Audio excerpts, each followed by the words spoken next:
Hello, good morning, everybody, and welcome to 20 Sides to Every Story and a big special hello to anybody that's watching over on the Goodman Games official channel this morning. We hope that you are having a great start to Dungeon Con weekend. This morning we have the great honor and privilege to be playing the next Original Adventures Reincarnated number 6, Temple of Elemental Evil. Anytime we start out one of these, I usually proudly hold up my OAR book, but as you probably know, I can't do that because we don't have physical copies of it yet. That's how early we're getting the chance to play this. So we've been given the opportunity from Goodman Games to play this a little bit early, and we're really excited to have to be able to invite you to sit at our virtual table here as we weave our story and roll some dice to kick off the weekend. So um, thanks for joining us. Who we are, we're 20 Sides to Every Story. We're a Twitch channel and gaming community.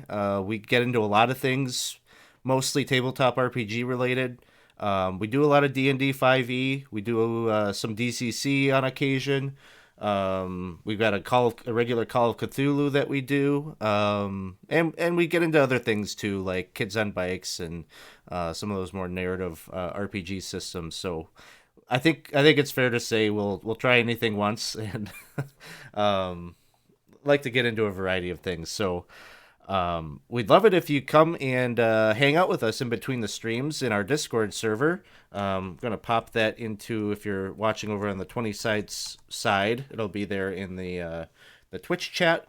You can also come on over to our side, and there's a button right below the video feed in the info section of the channel that has a link there. So it's a great community. We've got games pretty much happening just about every night at this point, and we have an LFG channel where we do a lot of our recruiting for different games, both streamed and non-streamed. Um, the other reason that you might want to come and join our Discord server is because this game that we are playing right now is part of a format that we call our community campaign, which means that each game is drop in, drop out.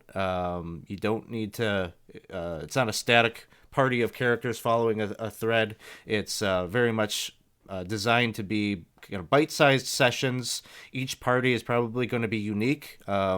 Although you might party up with somebody again in the future if you sign up for the same game. So we usually do these on Friday nights, but on occasion I'll throw out a Monday night or like a Saturday morning game. Just depends on where we have holes in the schedule, because we like to keep these streamed so that other people can follow along and see what's going on in the other groups.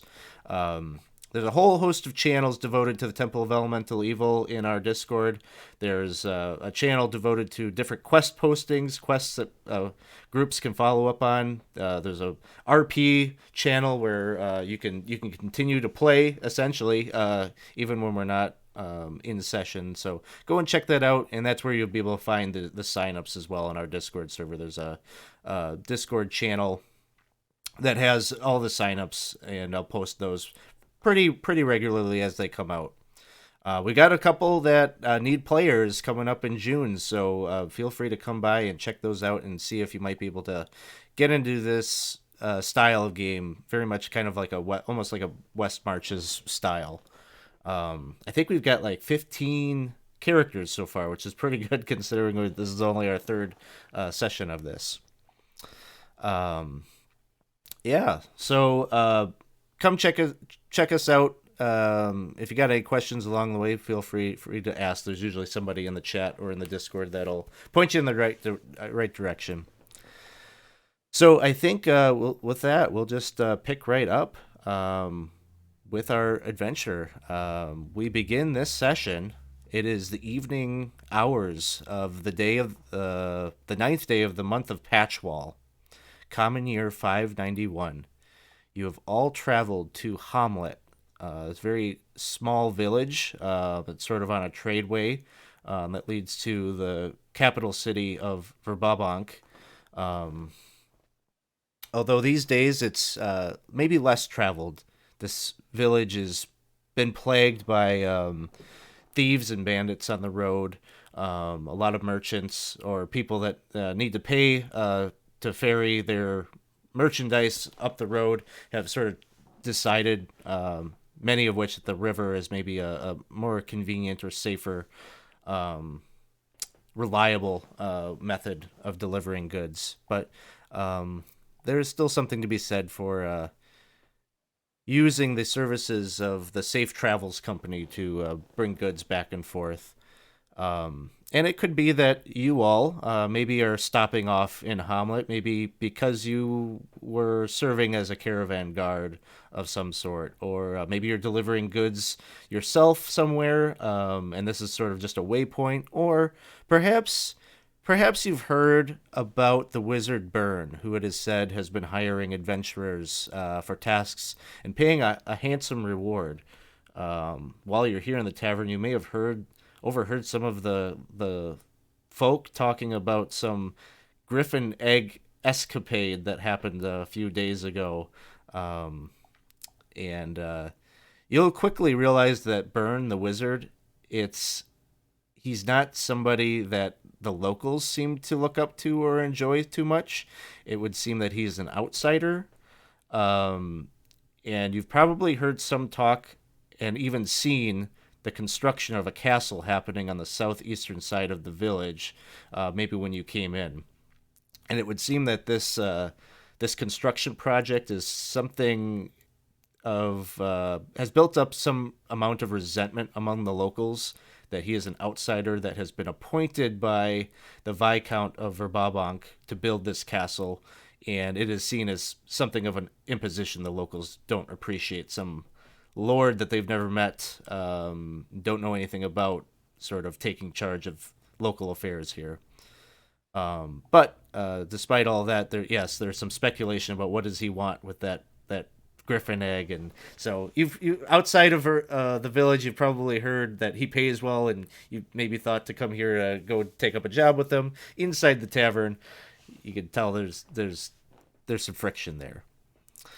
But you've all met one another, and maybe have identified each other as kindred spirits that you can enjoy the company of here tonight, amongst some pints and some food, and pass the time and chit chat about some of your tales. So you're mingling here. The common area is bright and cheerful. I think my little musical track maybe ended on me, so I'll pop that back up.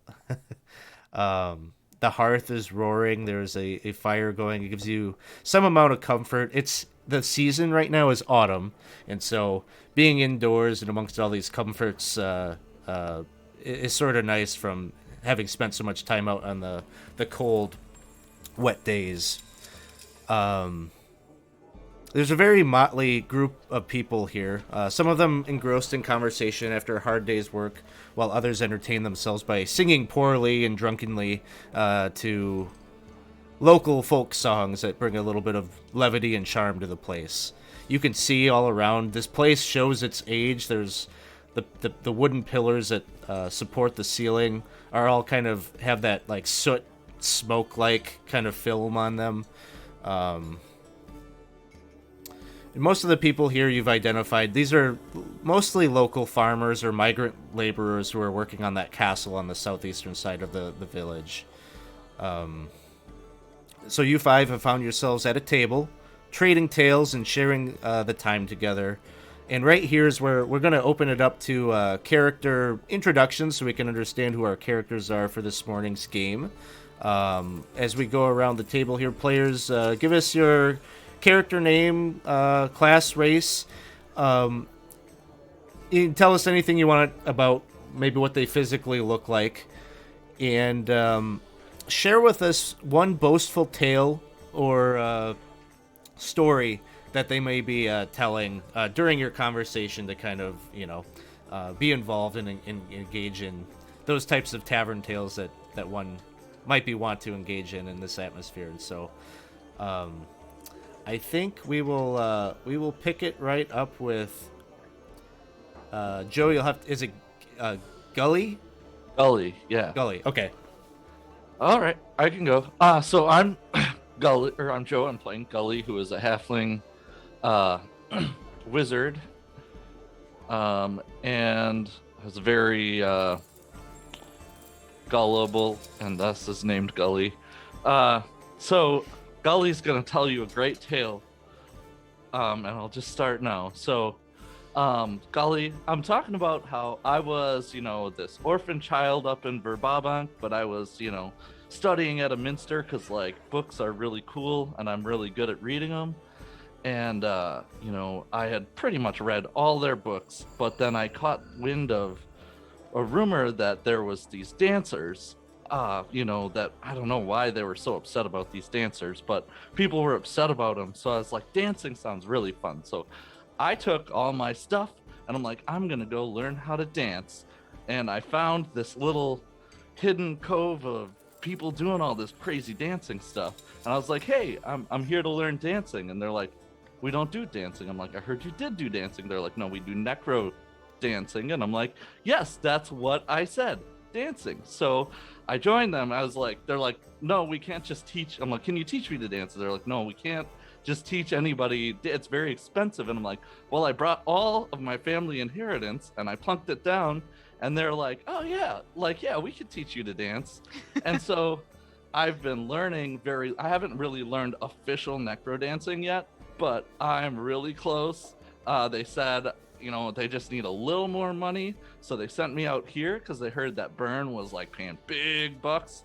And they said, if I survive, and they totally hope that I do, that I can come back with the money and then they'll teach me some more necro dancing. Very good. So there's some future payments. You're on a payment plan with the necro dancers. Yes. All right. Next up, we have Galileo. Who this is Galileo's second venture into Hamlet. Oh yeah, I'm just I don't have any great tales to tell. I'm just getting out in the world myself. We just back up north. Me and my brothers used to have a lot of great times in that, and we'd always poke fun at each other. I had my brother. I dared him if he could knock over this small tree, and he said he could, and he went over there and he hit the tree and he knocked it over, but he didn't know that I sent him over to a tree that had a big hornet's nest in it, and it fell down on top of his head. The swelling never really did go down on his face. He never looked the same after that. But I am a furbog and I am a first level druid. But very good. Next up, we have Ash Averspire. Yeah, you can just call me Ash. Ash is a dragonborn fighter. And she'd be telling a little bit of a tale. Actually, Gully, you might want to watch what you're getting into, because I'm recently unemployed. I was a bodyguard for someone that you might call a religious leader. Our vision statements didn't really line up well, and I found myself getting into some stuff that just wasn't on my agenda, and so I'm looking for new employment, looking for someone worthy of my protection, but my former employer has kind of a killer retention policy, and I thought this would be a good place to lay low, avoid the headhunters, if you know what I mean. So I don't know, Gully, I think I think that necro dancing sounds pretty cool, but you might want to ask some questions. That's what I've learned. I'm going to ask a lot of questions now before accepting new employment. That's a good idea. Yeah, I had to sign some things too. I think there was a non-compete or something. Yeah, was it in blood? Because blood is what... Yeah, I don't know about that. Was it too late? Yeah. Okay, sorry. Damn. Well, you're here and you're going to get some consultation about how to backpedal and see if there's an exit clause out of the contract. Next up, we have Corlos. Yeah, Corlos. So Corlos is a rock gnome ranger. And Corlos has always been a problem solver. He's got a lot of engineering background and started to work his way up, building different contraptions and different structures for some of the elite in our community. And we're running into some orc problems, if you will, and we'll just kind of leave it at that. We don't need to get into too many details. I know that these orcs don't speak for the entirety of the orc population, so I want to be respectful of that. But see, there's these humans around, right? And they're fine. They really are fine, but they just seem to think that they can do everything. And my bosses were getting real fed up with these orcs, but they also didn't want to like give these humans another chance to feel like they can just be better than all of our gnomes. So we had a little conversation in a back room and tried to figure out, okay, how can we do this quietly? And that's kind of when I became the cleaner. I went in and I cleaned the situation. And I started to get real good at cleaning those situations. And it's time for humans to kind of realize that, you know what, gnomes aren't here to be messed with. And we can't just, all go after it all at once. So I'm out here from my bosses under some orders to show them slowly but surely and very impactfully that rock gnomes are just as powerful as humans. So I'm looking forward to getting in there and twisting the proverbial spoon, if you will. Very good. And our last character here is Absalom. Yeah, I'm Winston. I'm playing Absalom. Absalom is a Goliath rogue. He's about 7.5 feet tall and very scrawny for his height. He's very thin, lanky guy, wearing scuffed leather armor and essentially what looks to be a pirate's outfit, like a long coat and baggy pants. He's covered in motley grouping of tattoos and has a long, stiff black beard and a headscarf. And he straddles the stool between Gully and was it Corlos? Corlos, the gnome ranger, who are both the cleaner, the cleaner, both coming up respectively to his knee and his hip. And he sits down and plops a bottle of rum on the table and says, "So let me tell you the tale of my eye." And he taps his eye with a knife, and it clink clink. Like so. I was hired by a viscount in Verwunk to go retrieve a delicacy, owlbear eggs. Right? So we were all brought together, a group of us, 12 men or more, and we stealthed our way into the owlbear's cave. We knew that it was out hunting, and we were searching around for the eggs, and just when we found a clutch of them, we heard hoot, hoot, and we felt the hairs on our neck rise, and the bear came in, shredding people left and right. 6 men down, 8 men down, 10 men down. Finally, only I was alive. And the owlbear jumped on me, pinned me to the ground. I pulled out my blade and I whip out my curved short sword, and I held it to the beast's neck, and it leaned over, and as it plucked my eye out of my head, I slit its throat, and I escaped with the eggs. Truth is, little bit of exaggeration, just between the group of us. I tripped and hit the bedstand. But, you guys get the more interesting story, of course. And then pretty anyone with that sip a row? Yeah. There you go. Did you? No. So you escaped with the delicate eggs? Gully, it was a joke. I did not. There are no owlbears. Oh. Ever? Like anywhere? Owlbears don't exist? Yeah. Of course owlbears exist. I'm really confused. I think I am too, actually. What's all our intelligence scores?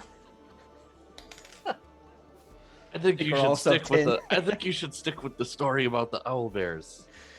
That was Fair really enough. cool and a really good story. Thank you. If I I worked on feel it many times. I would have felt very comfortable with you going into battle if that had been true. I still kind of am though, because that's a really good story. Well, what if I told you it did happen? Would I you would. believe me? I do. All right, it did. I lied. I actually Okay. killed 2 owlbears, actually. Oh wow. Well, that's kind of Whoa. aggressive. Well, Okay, it's before 1 you, owlbear. Okay, one's good. Just the right amount. before your tale can get any more outlandish and you start adding owlbears to it, you are joined by the presence of another one of the bar patrons. He is a larger man. He has an untamed beard, and he's dressed in deer and elk hides. He's sort of standing awkwardly as you're sharing your tale, Absalom, and it's sort of hard to ignore him. His looming presence is one where it seems that he's looking for his maybe opportunity to speak to you, and so he just kind of lingers there. Doesn't quite join you, but stands just apart from the table, kind of watching down at you all. And as you maybe your tale kind of drifts off a little bit as you realize you've got somebody that's introduced lingering there, he just says, "Oh, pardon my intrusion, but I couldn't help but overhear your conversation about those owlbears there, and you sound like you're quite capable in battle, dealing with a tough situation. And I think I might have a business proposal for you, if you might wish to hear it. Of course, I compensate you just for listening. First round's on me. If you want to join me, I'll be right up in the private room. I'll order us some food, some drinks, and we'll get on with it. What's Yeah. your name, friend? My name is Elmo. Elmo. That's a warrior's name. Is it? Yes. Okay, yeah. Absolutely. I was right. looking for Burn the Wizard, but maybe this guy will pay us about the same. Elmo. Oh, Hey, he left. free drink. Yeah, he says his name, and he doesn't stop for a conversation right here because you can see he's circulating around the room. And you're getting the guess that he's making a similar request to other tables. Well, we can't lose out to the other tables. We must go right away. But you, Right, a little coin. when you bring up like Burn Gully, this other guy, there's this humanoid man. He's got kind of a goatee with sort of a pointy bit on his chin. He comes over by you and he's looks really excited. And he says, "Do you know Burn?" He's dressed very well. Like he's got fine clothes. Like he's, every finger on his hands, on both hands, just decked out in jewelry and gems. I don't know Burn personally, but my dance troupe has sent me here to find him. Well, I also am looking to. I hear that he pays well. He has many tasks, but you're looking for work. I'm looking for a teacher. A teacher of Magic. Hey, work? You could Oh, you could magic. teach him to dance. I don't I know can if teach Byrne you. knows anything about dancing. I haven't heard Oh. that about him, but he is supposed to be a amazing, gifted and talented in many arts. Okay. Well, Absalom, Ash, Corlos, Galileo, what do you think? What do you think? Do we want to go talk to the guy with the free drinks? Or do we want to go find this guy a teacher and maybe get paid a lot of money so that I can go back and learn more dancing? Oh, we could go get the free drinks and then go to the other guy. Then we can do both. Yeah. Which situation's dirtier that will need more cleaning, do you think, Corlos? Definitely the guy in the room. Okay. But I'm interested to see what we might do in there. I don't have a whole lot of scratch right now. I feel like we might need some dough to find this wizard. They can be they can be hard to find. Let me tell you. You know. Oh Yeah. yeah. I've had a hard time finding this wizard too. Um, What's your name, buddy? You look like a friend of mine, Grover. I don't know if you know him or not, if there's any relation, but you look similar. I should have named everybody, Sesame Street names. He tells you his name is Spug Noir. Spuggy. All right, Spuggy. Spugnar. Although I don't know enough about Sesame Street to know that that's not a Sesame Street name. Very well. I think it's safe to assume that's not one, but there's Cookie Monster, Bert, Ernie, Spug Big Noir. Bird, Spugnor. Spugnor. It's an elegant name, Spugnor. Lives in a recycling bin. Yeah, next to the. Next to the grouch, right? Yeah. So Somebody's he gotta basically recycle the wrappers for those cookies. leaves you with, well, if you happen to get an audience with him, just come back and find me. Let me join you. I've been trying for a whole week and he won't see me. Okay. But I'm you know happy how to help. to request an audience with Burn. Well, I went to where his tower is on the southeastern side of the village, and I made a request with one of his top badgers. Badgers. Yes. That's what he calls his troop of mercenaries that he hires, Vern's Oh. badgers. I was really excited that they were real badgers. I mean, were you given any reason for your lack of hiring? Did they give you, feedback on what you could be working on? Ways to improve yourself to get that audience. Well, I sort of suspect that they didn't take me very seriously. I don't even know if the request ever made it to Burn's ears. Well, that's rude. We'll check on that when we get there. Hopefully they'll see us. They won't be rude to us. But let's go Ash, talk to Elmo first. Yeah. Ash, have you done an analysis on the strengths and weaknesses, the opportunities and the threats of each of these in your head? Potentially a SWOT analysis, if you will. Right. Well, I think there's still some questions I need to ask, as far as like the use of ceremonial daggers involved or, those kind of things. Just, again, if there's a dress code and if that dress code involves, dark robes with weird symbols, that kind of thing. What's wrong with that again? It's a red flag, man. Okay, so like red flags are cool. The red flags are really bad. Oh. If they ever make you wear a red flag, you want to drop that thing like it's hot. Get out of there. Yeah. Okay. Well, are we all deciding to do this together? I think so. I think we should ask the guy Elmo, right? Just kind of see what he's about. Yeah. Yeah. Food is good. I bet he likes to laugh a lot. I think he likes to be tickled. I mean, he looks like the ticklish sort. He does. He had all those This is feathers in his satchel. It might even turn out that we could do both jobs together. Oh, multitasking. This is a thing that I am efficient at. Let's So go you- talk. At least that's what I've been told. You can the doors open, I believe, so you can all move your tokens through there to go and join the table where Elmo is getting things set up for you.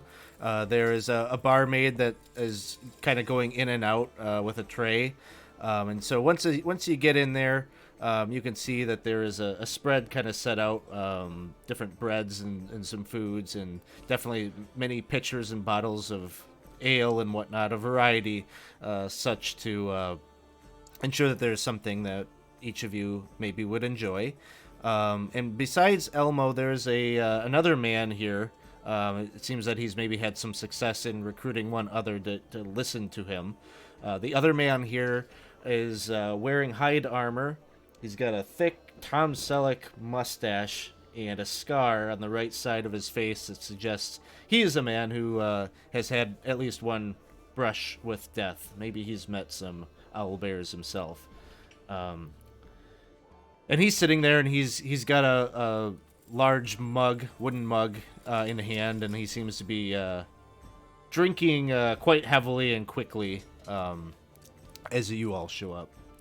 And as you do, Elmo sort of gestures to the table. He says, "Please, make yourselves at home. And as you do, allow me to share with you some of my family's troubles and why I've called you here this evening.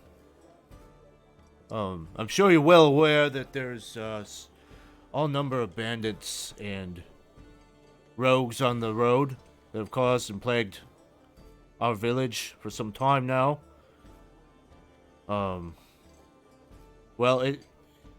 Those troubles don't just end with a loss of commerce or wealth coming into the town. It's also stolen away some of our young folk, including my younger brother. He's joined up with a number of these bandits, and well, my mom, my pa, they haven't seen him in some time. We haven't seen him for some weeks now, and I think he's gotten himself in just a little too deep. I've been working tirelessly trying to find out where he might be. I think I've finally found the location where these ruffians lair, where they hang out. There's an old moat house about a day's travel from here. I followed some of them. I've been watching them. And I watched them head to that location and disappear beyond the front gate of that old moat house. Hasn't been used decades. And at this point, the other man that's at the table, he finishes his drink, and he's reaching for a pitcher to give himself a refill, and he says, "Well, of course, nobody's used it in decades. That place is cursed, haunted." What do you mean, friend? That place, these lands, they used to be the dominion of cult. They worshipped the old god. One that is no longer spoken about in these parts. That evil has been purged, but not the taint that still lingers in places where they dwelled. The place is haunted. Only a fool would venture forth beyond those walls. Well, fortunately for Elmo, I think we are all a group of fools. Huzzah! Huzzah! Yes, I think this was a heart-wrenching story of family torn apart. I want to help you. Are you crying, Gully? A little bit. Just sweating from my eyes. I mean, Say, if Elmo, the cult go leader's... ahead, Ash. Oh, no, thanks. I was just going to say, if the cult leader's gone, I mean, I think the main problem's gone, now it's just the fear that remains, right? I mean, only a fool would be afraid of something that isn't there anymore. That's my thought. Well, like And, I said, we are fools. Corlos, you were about to say something. Thank you. Yeah, Elmo, how would we differentiate your brother from everyone else? How do we make sure nothing bad happens to your brother and we can spot him out? Well, my brother looked kind of like me, a little younger. Yeah, he'll give you kind of a physical description of what he looks like, and he says, "Of course, I'm not sending you out there alone. I plan on going with you," and I'll point him out. It's good servant leadership there. I appreciate that, Elmo. Yeah, but before I follow along with you, are there any chance I would have to learn as part of the orientation process? Anything that I have to, repeatedly say over and over in odd languages or anything like that? Oh, I don't know any odd languages. I just know this one. I could make some stuff up in Abyssal if you want, and then you could repeat it a bunch of times. I mean, I was looking for a no. Oh, As soon as- Yeah. As soon as you say that, the other guy just like raises his glass. Thank you. Goodbye. Oh, you scared him off, man.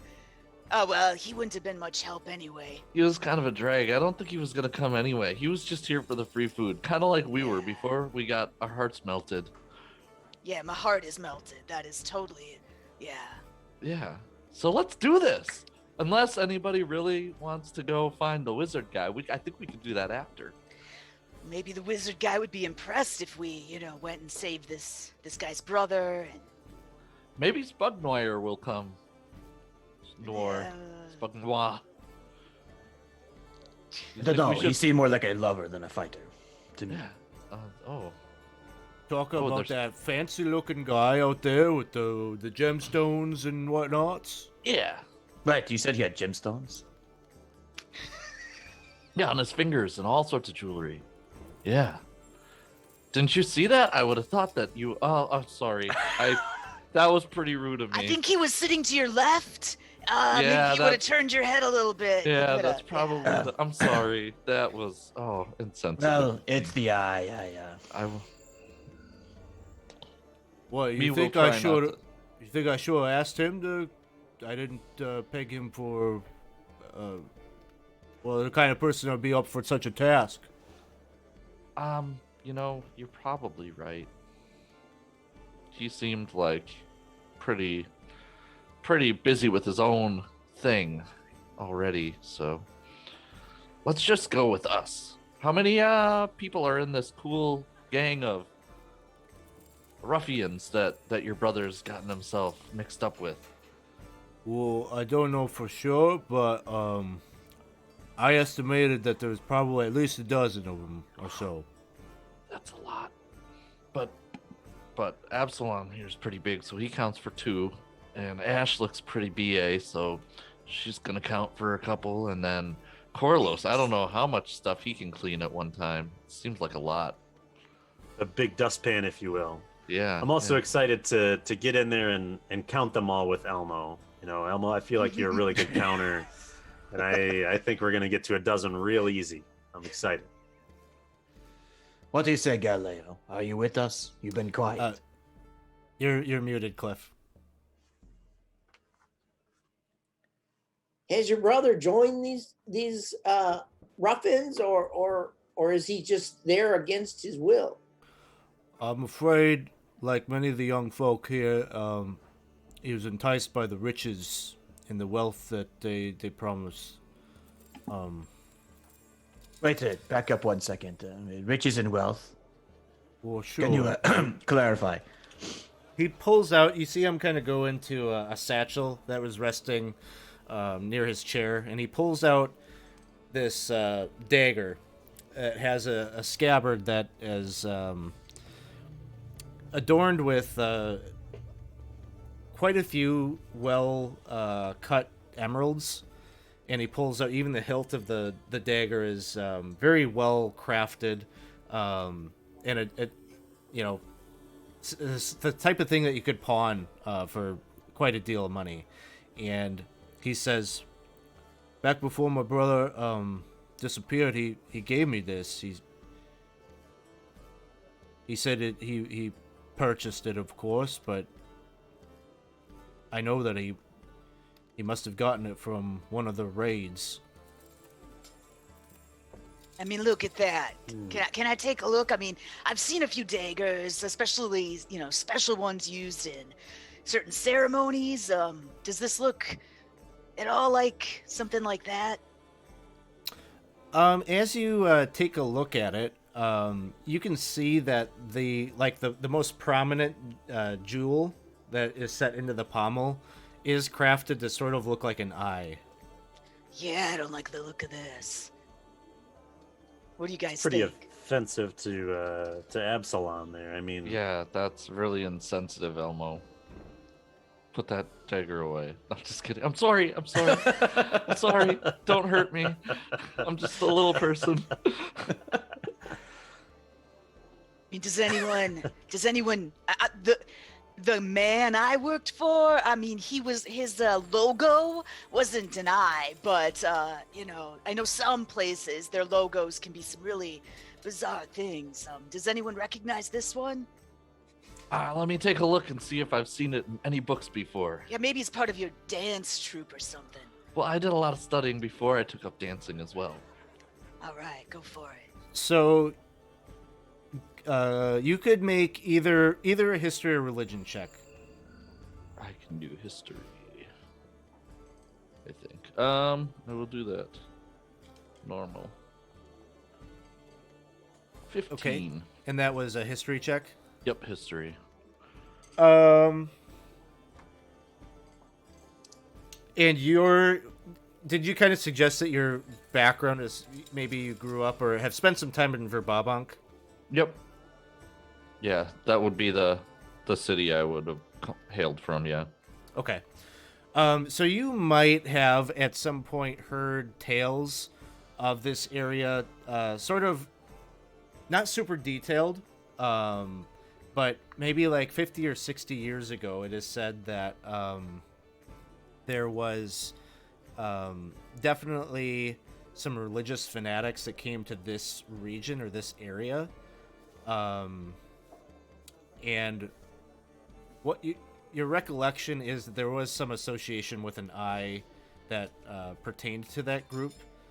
You don't know the details exactly, but you do recall that there was some event that happened that like flushed them all out of this area. Like there was a big battle that happened, not exactly in Hamlet, but around in the surrounding area here, where the forces of that religious sect and the nations of Voluna and Furiondi kind of came together with the rock gnomes as well. There's a lot of rock gnomes that live in this area. They all kind of came together, and there was like a big battle that was sort of the exclamation point on that era. Okay, I will relay that knowledge as best I can, and so yeah, probably one of those ritual daggers, or maybe not a ritual dagger, but you know, pretty cool looking though, huh? It's very nice. Elmo, before I kind of go along with this, what's your opinion on global domination? Pro, con? I'm sort of I guess I'm on the side against that. I don't. I like my freedoms. I like being able to walk around in the woods without having to check in with anybody or get any sort of license. Yeah. All right, good. All right, thanks. That's the answer I was looking for. All right, feel better Good about answer. this. Good Yeah. answer. Sweet, I think we can get on board with Elmo and his task. Shall we do it tonight? We kind of drank a lot. Are we ready? Do we do this, or do we do it in the morning?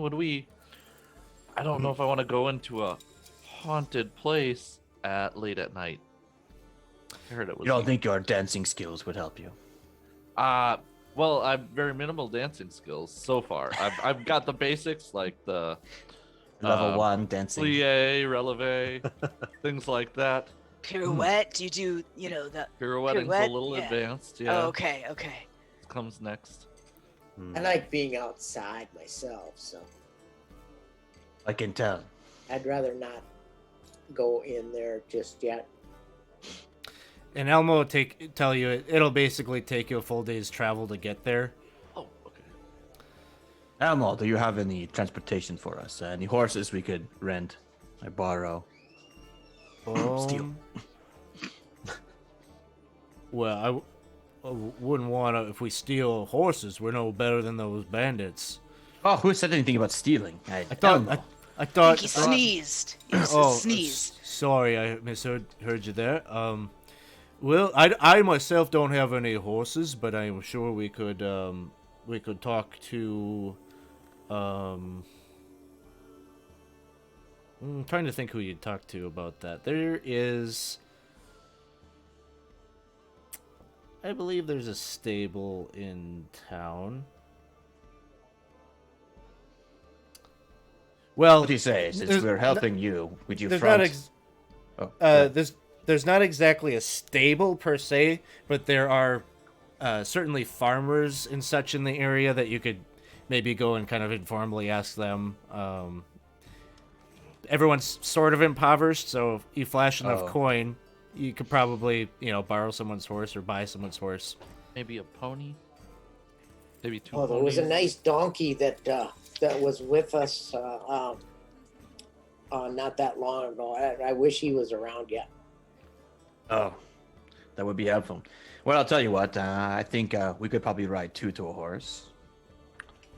What do you say, Carlos? It's high off the ground. It's a little You can sit in my demeaning, lap. but it's fine, I suppose. However, Alright, we then. get there. Elmo, what do you say? We're helping you find your brother. Why don't you front the money and rustle us up some horses? I think 3, maybe 4 would do it. What do you think?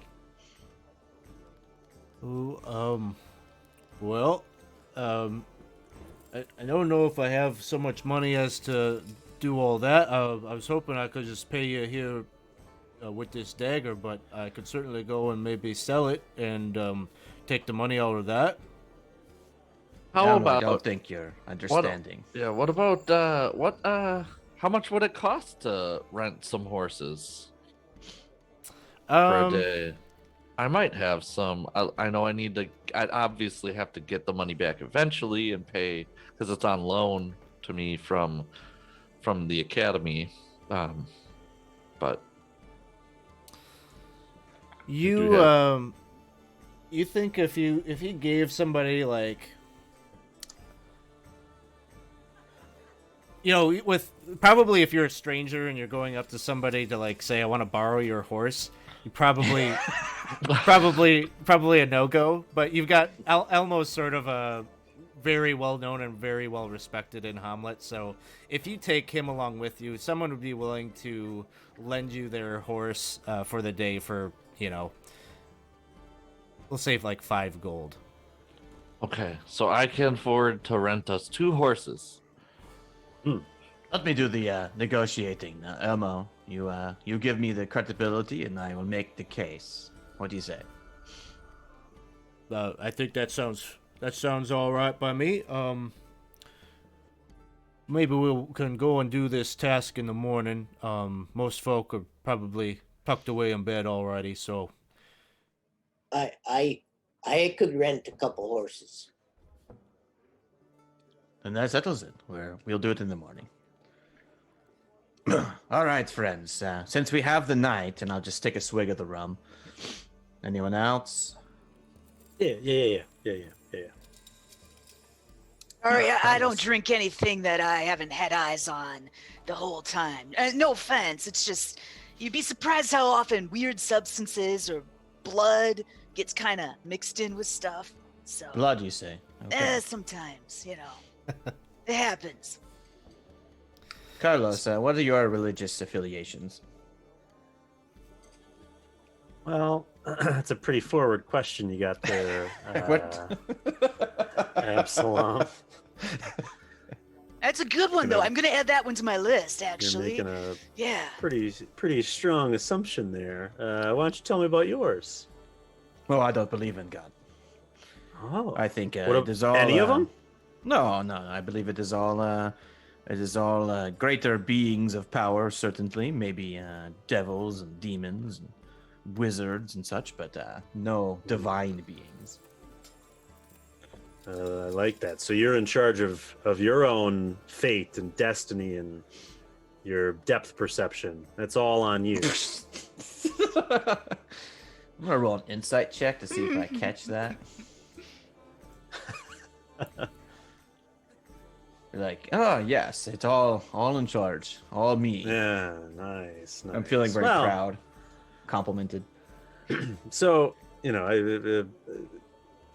Garl, of course, is my main, and I really appreciate what Garl does for all of us. He got himself in a little hot water doing some pranking, as as gnomes do, But I think that Garl will be there for us, and I think as long as we become friends, Garl will help you clean up some stuff too.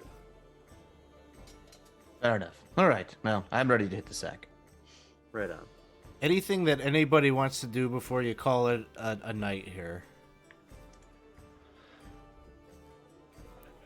I think getting a good night's sleep, getting up early, it's a good plan. So, Galileo is gonna go outside, and he's gonna lay down and stare up at the stars and try to decipher what's gonna happen the next day. okay. As you do I that, just got it. give me a perception check.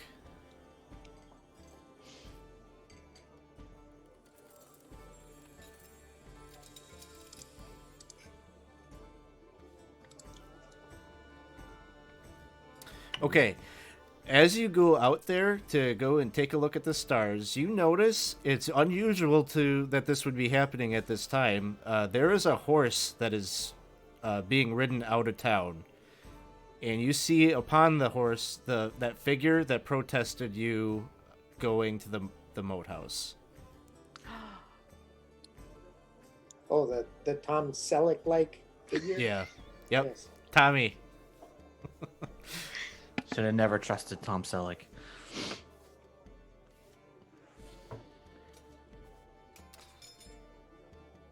So I before I turn in, I will inform the others of what I seen, if they're still awake. I'm snoring like deep and loud in my bed. Like my knees are hanging off the edge. I don't sleep very deeply. I'm a pretty light sleeper after some recent occurrences, so I think you'd be able to wake me up. I'll internalize the information, but give no direction one way or another, and we'll just go back to my business. I don't know, Galileo. Do you think he's gonna go tip them off? Let them know we're coming?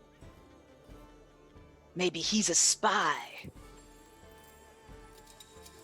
That could always be, I guess. Don't know. Eh? I think we should definitely anticipate that they might know we're coming. And then, what do they call it? A hostile situation going in there. So, Never know. We might be waylaid along the road too. oh yeah, that's true. He could be making an ambush for us. Yeah, Sounds like a toxic work environment. yeah. I mean, that really contributes to early burnout. You got to do some self-care to make sure you don't fall into those situations. So, morning comes, and you all are sort of given a complimentary simple breakfast of egg and porridge as you wake up and are starting to get kind of settled a little bit for the morning. Sorry, folks. I see that my internet connection is kind of a little bit right now, so maybe we'll take like a short 5-minute break here just to see if it kind of clears itself out. And this is kind of a natural point for us to take maybe a little break anyway, as we're about to like set out. So when we come back, we will settle up the negotiations over collecting some horses and hit the road. So we'll be right back in about 5 minutes or so. Hey everybody, we are back. Sorry about that. Just wanted to make sure the stream health wasn't too bad before we went any further. But I think basically you've all taken a rest at the inn, had some accommodations there. And where we're picking back up, you were interested in maybe gathering up some horses and whatnot for the trip out. And so just a couple of pieces. We'll just kind of go over this. So Elmo's parents are farmers themselves, sort of retired farmers at this point. Elmo's father And Galileo, you met Elmo's father. He's the head of the local militia that's sort of at odds right now with Byrne and his badgers that have sort of taken the mantle of protecting the village. So they have a horse that they are very eager to get their son back, and so that'll take care of Elmo. He'll be kind of taken care of with a mount. The rest of you were thinking that you might go and talk to some of the locals, the local farmers, to see if you might be able to pay for the privilege of being able to borrow a horse and whatnot. And, oh my gosh. Anonymous Gifter is gifting 10 Tier 1 subs, so thank you for the subscriptions. It's going to be a ton of woos coming in here, so thank you Chris for Jones? that. He's got so much EXP, he doesn't need it. You know, he doesn't need the EXP that you get from doing that. True. So, thank you. Holy cow. Now you can use all of our cool little emotes. The little Butterbee emote. Get the There he is. Yeah, so you're going to go and talk to some of the locals to see if you might be able to rent a horse or something like that. In case you didn't gather this part from the break, I was talking to the players a little bit. One of the complications with using the horse is the area around the moat house is a marshy area. And so you could probably certainly take horses through there. It's just going to be a little bit... it's going to be kind of taxing on the horse probably to be wading through that. Unless, you know, you're going to use the road, which leads right up to the moat house. That's a possibility too. I guess the downside to that is you might be more visible if you're plainly taking the road up there. So anyways, those are the options. As far as horses, let me just make visible a couple of characters here. And I'll kind of ping kind of the area where you'd be going and talking to one of Elmo's neighbors, an elderly woman named Edith. And she has a little farmhouse and a barn readily nearby. And hey, thank you for the cheers, Ed.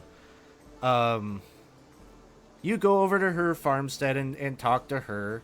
And she tells you to go out back, and her son Otto, she directs you to, that he'll be able to talk to you about how much it would cost to borrow a couple of their horses. He gives you the quote. He says, you know, if you give him 5 gold for each horse that you wish to borrow, which it would be what, five horses. He'd be willing to let them go. But Absalom, you wanted to do a bit of negotiation with him. Yeah, basically, I just wanted to, you know, we have this, we're trying to get these horses, and it's 5, you said 5 gold a pop, roughly? Yep. And so I'm just going to say, friend, we are here serving Elmo. He has a tragic story about his brother. And we happen to be, I guess you could say, I won't say, you know, good Samaritans or do-gooders or heroes, but, you know, just average people trying to do the right thing. But haste is of utmost importance. So please, we are not wealthy people. We will do what we can, but we promise we will bring your horses back if only we could borrow them for a paltry a payment, please. You know, and I'll pull out, you know, like 5 gold. And try to, like, pitch 5 gold for 4 horses. Okay. Make a persuasion check. All right. Here we go. Well. He retorts back, of course, you know, we have a great deal. There's a special place in our hearts for Otis. He is our neighbor. My younger brother grew up playing with him. We would do anything to see him back here, but we use those horses to plow our fields and such. They are a part of our livelihood. I could not risk. You're talking about going out on a dangerous journey. should you not make it back, we would be at a loss. We would not be able to feed ourselves this coming season. You make a great point, actually. I'm terrible. I've rolled so low, I'm not even going to try to even... Actually, maybe we should pay you a little more to be safe. No, I'll tell you what, 5. We'll settle for 5 per horse. How about that? I have money to help. Yes, Some. we have lots of gold, actually, I guess. We Well, could not pull lots. Whoa, like you're giving away the goose here, bud. I mean, there is a balance point between, negotiating and being overly generous. That's I can true. give it all away, You're right. We have no money at all. Not even one No, gold. but see, now you went to the other extreme again. There's some money. There's some gold. Money, yes. There There's you some go. gold that we have. What do you say? Would you like some gold? Just say that our employer there is good for it. That's right. Yeah. You wouldn't even you probably wouldn't even be talking about this if it wasn't for you got Elmo with you. Kind of, anybody could come up and tell a story about we're gonna go find Otis, but you've got Elmo there, so they know like your story is legit. So they're willing, as long as you're willing to put something down that they can have some insurance, I suppose, if you don't turn back up. I rolled an 8, so I will give my 5 gold for my horse, if they'll take it. I'll get mine. Yep. Yeah, I will too. I believe in, a fair wage for fair work. That's fair to me. I can pitch in, but I gotta earn the money back. Otherwise, my dance instructors might be mad. I'll pay 5. All right. So you're all covered, and Otto and his brother Flynn go into the barn and get them all get the horses for you. And anything else you want to do before you head out?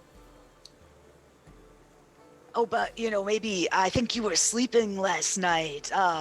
Some of you when Galileo told us about that Tom Selleck. I don't know what his name was. We didn't catch it, but he rode off on a horse. So we need to be watching for an ambush. I think he may have gone ahead to warn the others. I don't know. So let's be prepared. Sure did seem funny that he didn't want to go near that place, but then that's the first thing he did. Mm-hmm. That's true. Maybe he was confused as well. We shouldn't assume the worst of him.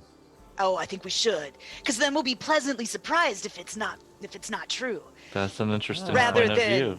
being extremely disappointed when you find out you've made the wrong assumption. Okay, well, yeah, he's a jerk face. Yeah, and then if he's not, it's easier to ask apologies, forgiveness, all of that. I like your thought process. Okay, being ready for ambushes, we shall head out. Yeah. Yay. I feel like you're making a pun, but I didn't catch it. Galileo's gonna communicate with his horse to see if he's up for the trip, if he's feeling okay. Sure. And remind me which ability is it that you're using to do that? Speech of beast and leaf. Okay. You have the ability to communicate in a limited manner to beasts and plants. They understand the meaning of your words. They'll have a special ability to understand them in return. You have an advantage on charisma checks to influence them. All right. So they can talk back to you, or they cannot?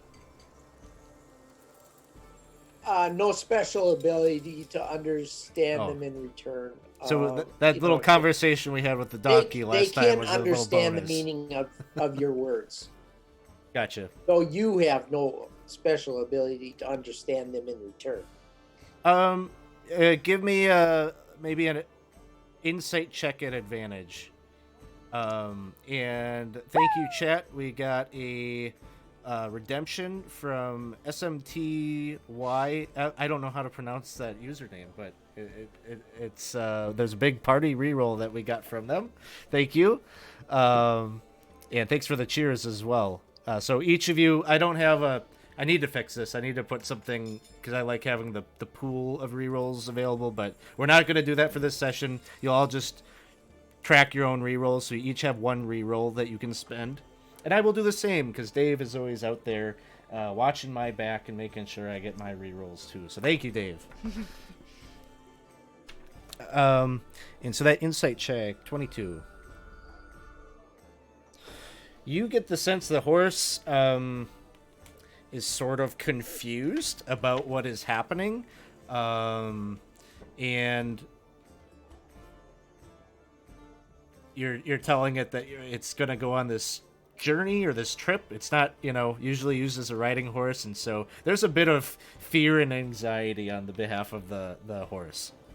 I'll try and calm him down and talk to him soothingly enough to make friends with him. I'm gonna mimic the noises he's making with one of the other horses. Whoozoo, whoozoo, whoozoo. Whoozoo, whoozoo, whoozoo. Yeah, I'm just gonna ride mine like a normal person. Yeah, samesies. Can someone give me a boost up onto this horse? I'll just pick you up and put you right on top, like a child.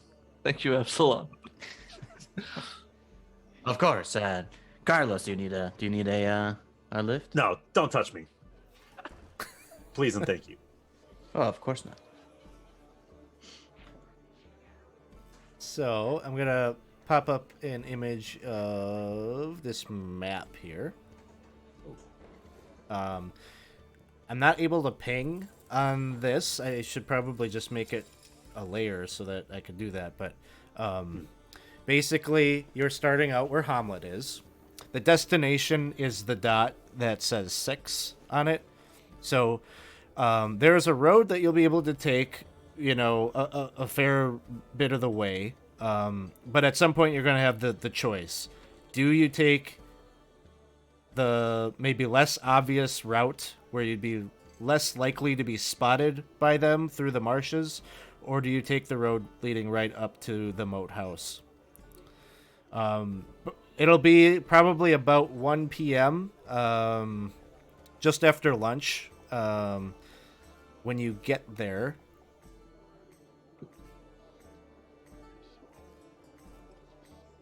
So I think it's fair for you all to maybe have a conversation about what avenue you think would be the best route to get to the moat house. I don't like going straight up the road, guys. I think it makes us really visible. It makes me nervous. I second that. I'm totally with Ash. I don't like the direct approach. But if we came straight, they might think that we don't know what we're doing, and maybe we could get the jump on them. I think usually when you look like you don't know what you're doing, that's when people take advantage of you and you die. That's been my experience. That is true, actually, yeah. But if that's our expectation, we at least meet our expectation. If we're expecting to die today and we don't, we get better, right? Like you were saying, set your expectation low. It's still a victory, right? Yeah, it'd be a, they have a name for that, Pyrrhic victory, something like that, where, yeah, I don't think it's the kind of victory we're looking for. No, it's not. I don't know. So along the way, Galileo is going to be trying to chat with any birds or animals along the way to try and get a sense of whether they're upset by some somebody lying in wait ahead of us or something. Okay. To do so, you probably have to stop writing, right? To do that. So, are you communicating that to everyone else? Like, as you see something, you want to stop to kind of grill it for information? Yeah. Okay. I'll just say that, I need to stop once in a while, especially if we're going to be going through this. If we decide to go through the swamp, we're not going to be going very fast anyway. Okay. So you want to do this before you get to the marsh, so like while you're on the road yet. Any particular, type of creature that you're looking out for that you would like to talk with? Probably some of the birds, because they would have a better they have good eyesight, and they would better be able to sight someone ahead of us of whether they're lingering on the road there.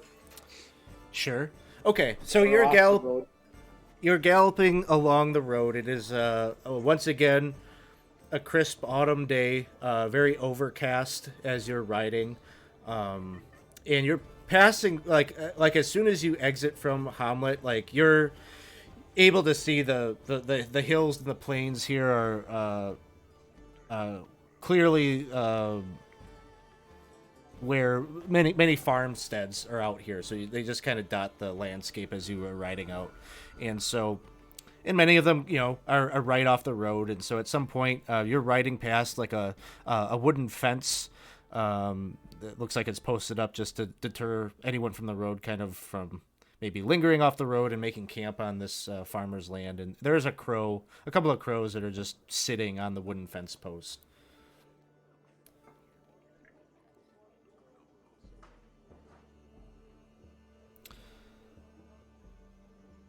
So have I been able to communicate, to them, and I just want to get a sense of whether they have seen anything up ahead.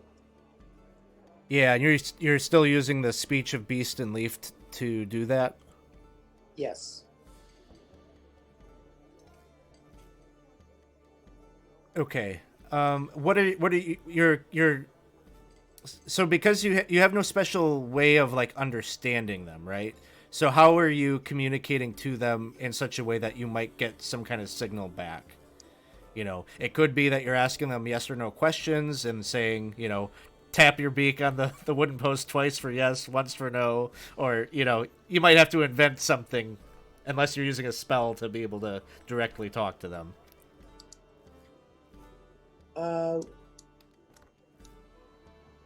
Trying to find where. Well, I was hoping that they would, if you would, asking them perhaps if they would fly ahead of us and maybe call out if they see anybody. Okay, make a charisma. We'll say a persuasion check at advantage.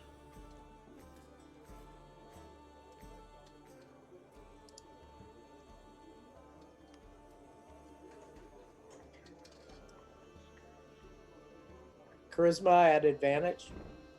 Yep, persuasion check at advantage. Oh, persuasion.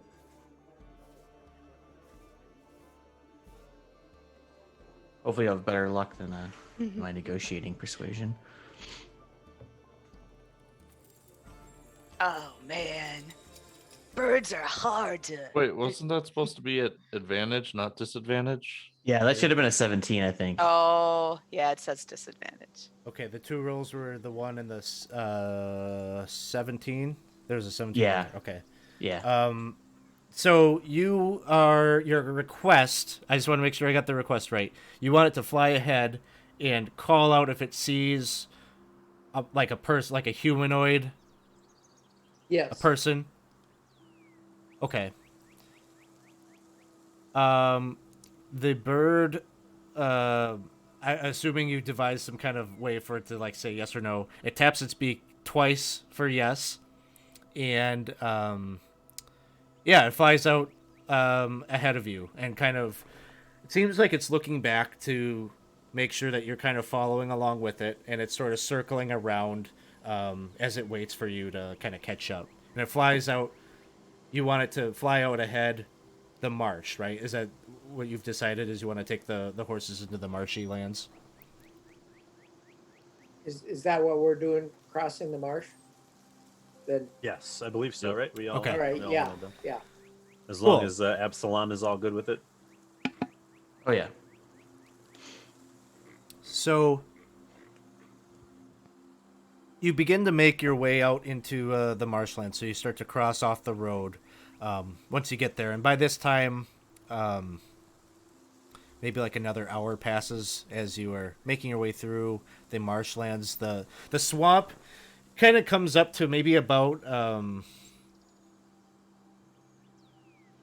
it's a little hard to navigate, but you feel like there are ways through this marsh where the swamp water only comes up maybe about a foot or so, and you're trying to avoid those larger bogs so that your horse doesn't get mired in the muck or whatnot. So you travel for about an hour through this, and so far no problem. Elmo himself, and maybe Corlos too, being a ranger, the two of you sort of have some innate abilities to navigate through terrain like this, and so you're kind of pointing out to people where those deeper patches of water might be, so that you're taking time. It's going to take you a little bit longer to get to your destination this way, but so far so good. At about an hour or so, though, you hear maybe the bird calling out Galileo, squawking. Oh, Dad, the bird that he sees something. We got to be careful. He's maybe about like 300 feet away from you as he's cawing out. And the other piece about this is the moat house is a large feature. If it was 300 feet away, you'd spot it or you'd see it, and you don't yet. So you're still like in the thick of the marsh.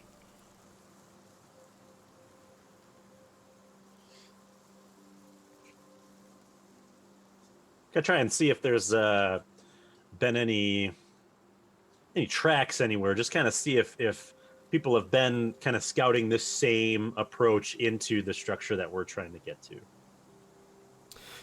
Okay, so you're looking kind of like for evidence of like tracks through the muck and travel. Make a survival check. And I'm going to say you have advantage on this because Elmo would be aiding you in that kind of a task. Okay, cool. Survival.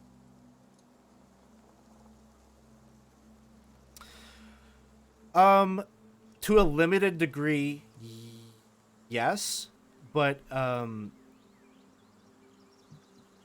it doesn't seem like a large number of people have been traveling through here. But one thing that you do find as you're looking through the muck is you find an old rusty, like a bear trap.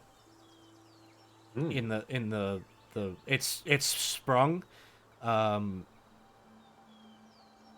but you find that in the muck as you're kind of looking around for evidence of travel, and so there's like some limited like footprints probably made from like a medium humanoid's boot print, but that is a signal that there's some booby traps out here. Is there any like fresh blood on it? Does it look like it was recently sprung? This one that you found is old. So it's rusted out. It's been sitting in the muck for some time, so it's hard to say whether there's any, with all the crud that's caked on there. Okay. Carlos, how comfortable are you with laying traps, disarming traps?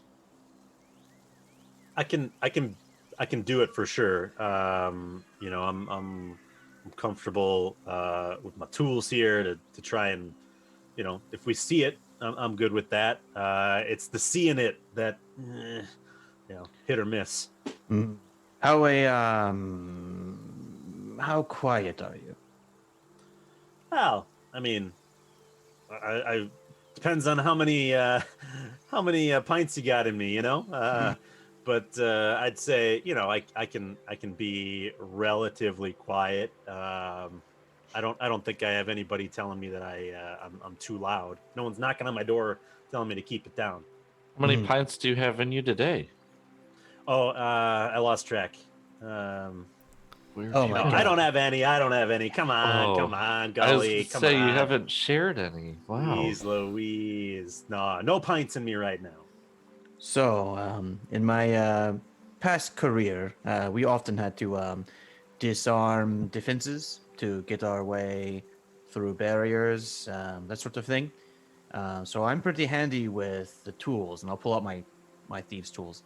So if we can find these traps, I can probably help disarm them. But I have a similar seeing problem, and I'll tap my eye again. So if but I'm pretty quiet. So maybe the two of us can work together. We go ahead. We look for booby traps. I disarm like it. them. Yeah, let's kind of maybe follow these.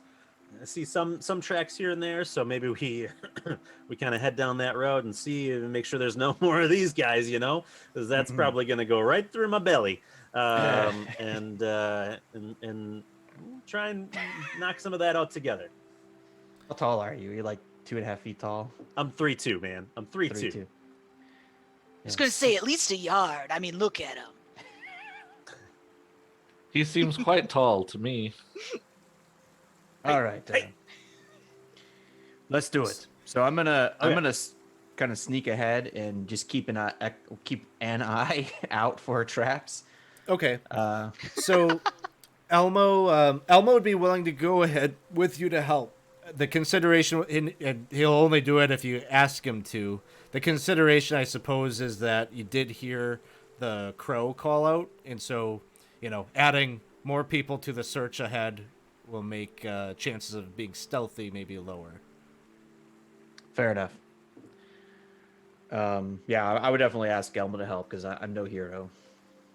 And I'm gonna be kind of like in Absalom's shadow, with my bow ready. If I need to do something real quick, I'm gonna be ready. But I'm just gonna be like maybe 2 strides of Absalom right behind him. Okay. Can I say that In Absalom's Shadow sounds like either an album title or a really good book? Yeah. Like, All right. Absalom's Shadow. Yeah, I like it. It'd be pretty anyways, hardcore. yeah, sounds good. So, first things first, we need a stealth check from Corlos, Absalom, and Elmo. Oh, damn, I forgot about Elmo. I will use a reroll on my stealth check.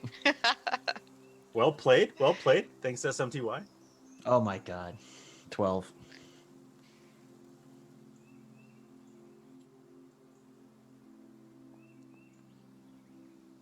Okay, so there is really, Corlos, you're doing your part, but Absalom, you're not doing too bad. But just like once in a while, like you step into a little bit deeper of a hole and kind of make a splash. Elmo, he's not he's not doing so great. He's just like fumbling around because he's too busy kind of looking out for traps and such. He's kind of splashing about, and as that is happening, you hear a really loud roar, kind of up ahead. Say, shh. That's I hear something. I'm assuming it's Sound like like so loud that obviously we all heard it. Yeah. Anyone? I mean, Corlos and Absalom and Elmo, you'd be like maybe close enough to it that you might be easier for you to identify what it is. Whereas for the others, it just sounds sort of as a little bit more, muffled or distorted. So if you want, you can make a nature check.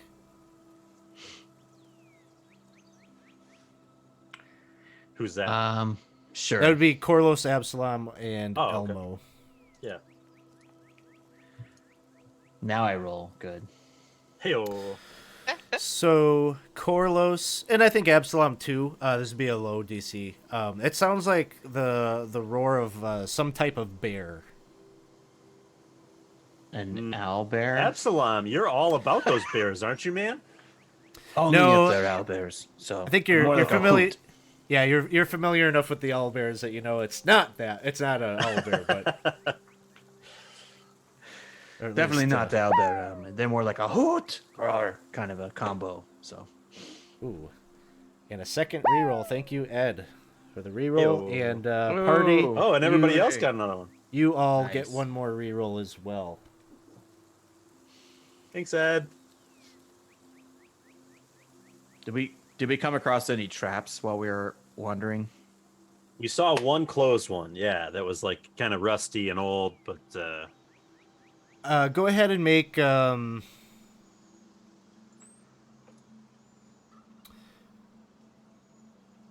So I'm going to lean on my experience with people, like their thought process behind traps and like avoiding them and trying to like use like past experience as less eyeballs. Okay. If I can. Let's say go ahead and make an investigation check. Oh my god, that was the worst. Okay. I parlayed incorrectly. I see nothing. All of these this swamp is so mucky, gross.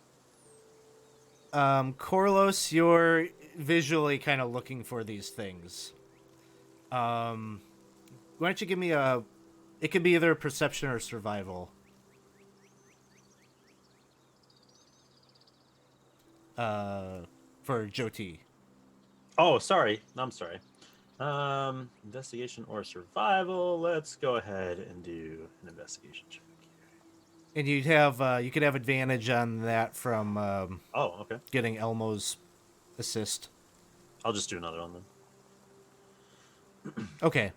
You're finding in the muck there are other traps that are very much active, easily avoidable, but you know, without having taken the time like you're doing to spot them, you know, you might stumble into one. So you're starting to see, like, you probably spot in the span of like the maybe 150 feet that you've traveled forward from the rest of the group, you've spotted maybe like 3 of them. Oh wow. Okay. I'm gonna hold up my hand and hope that everybody can see me at 3'2" and like indicate to the rest of the group that we're seeing some activity and everybody should kind of be on alert. Hey, Dare, I'm pretty tall, so I could see your hand going up. That means And we're then- supposed to be quiet, though. Yeah, then I'm gonna whip around and be like, Oh, but I'm pretty far back, so.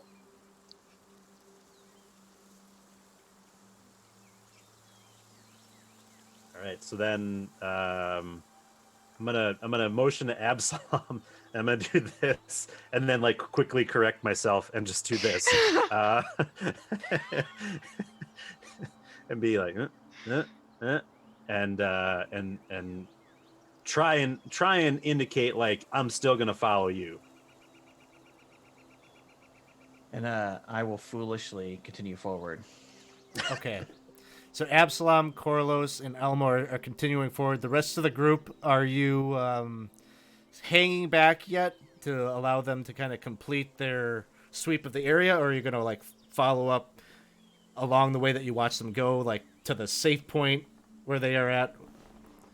Are they marking where they find the traps so we can avoid them? I don't know if they're exactly, I haven't heard that exactly, but it's easy enough to follow their trek through the muck.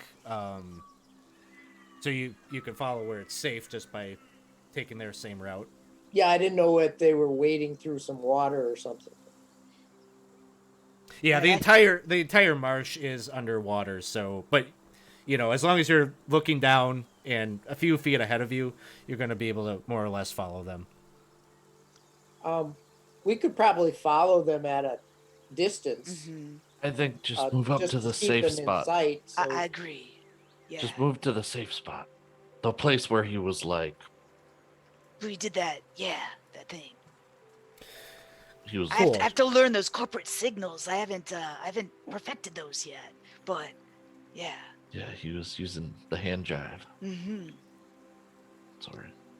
All right, so Gully, Galileo, and Ash, you all kind of move up to where they were. Galileo, at this point, you've lost sight of where that crow is. You're out in the kind of the marsh, and it made its call, and now it's fluttered on. So Absalom, Corlos, and Elmo, you are not being so stealthy as you move ahead, but it when you get within 60 feet, or we'll say 120 feet, you can see up ahead is this black bear, and this is the origin of that call that you heard, and it's like submerged a bit in the water, and it looks like it's kind of stuck there, and it's roaring, it's calling out, and it like sees you all, and it looks upset and agitated, and it's roaring in your direction, but it isn't getting up and like charging at you or anything like that. You can't see like its paws, but it seems likely that it's probably caught by one of these traps, and that is what is causing it to be agitated like this. It's a shame. We probably should kill it before it draws attention. What do you think? I think that seems No. fair. Elmo, do you know anything about the bears in this area? Should we be concerned? Well, I have half a mind to agree with Absalom there. This bear is just calling out. It's alerting anyone within earshot of here to our location. Hold, let me talk. All right, to I you. will. But Galileo, you're not there for that conversation. Oh, okay. I'm I gonna. was trying to aggro Galileo, I will say. I'm gonna draw my bow, and it's just like trapped, right? Mm-hmm. So I'm gonna try, as close as I can get without it being too close, and just try and real quick, right in the head, just put it out of its misery. Make a ranged attack at advantage. Okay.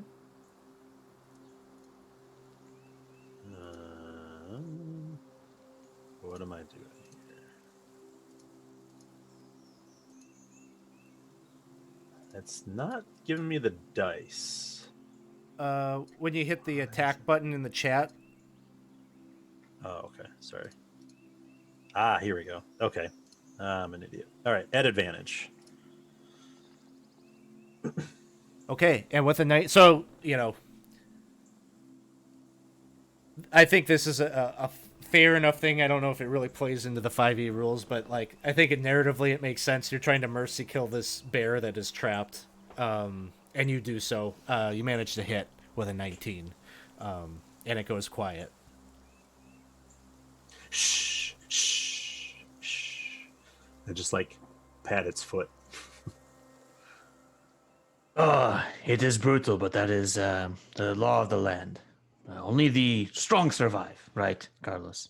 That's right. And remember where this bear is. We got to clean this up when we come back. No trace. I hope Galileo didn't see this. We don't have to tell him. He doesn't have to know. It was already dead. I'm gonna pull the arrow. I'm gonna remove the arrow from its head and kind of wipe it off in the crook of my elbow. Galileo is wondering why he can't hear the beast anymore. Galileo. So sad. Oh my god.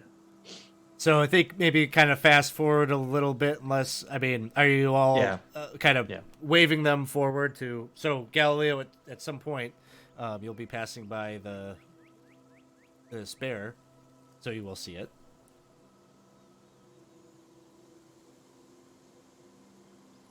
Yep. And then I'd say we'd keep proceeding forward and doing the same in Absalom's shadow. All right. So, another hour or so passes. It's about 3 at this point, and I'm going to move us on to the Moat House map.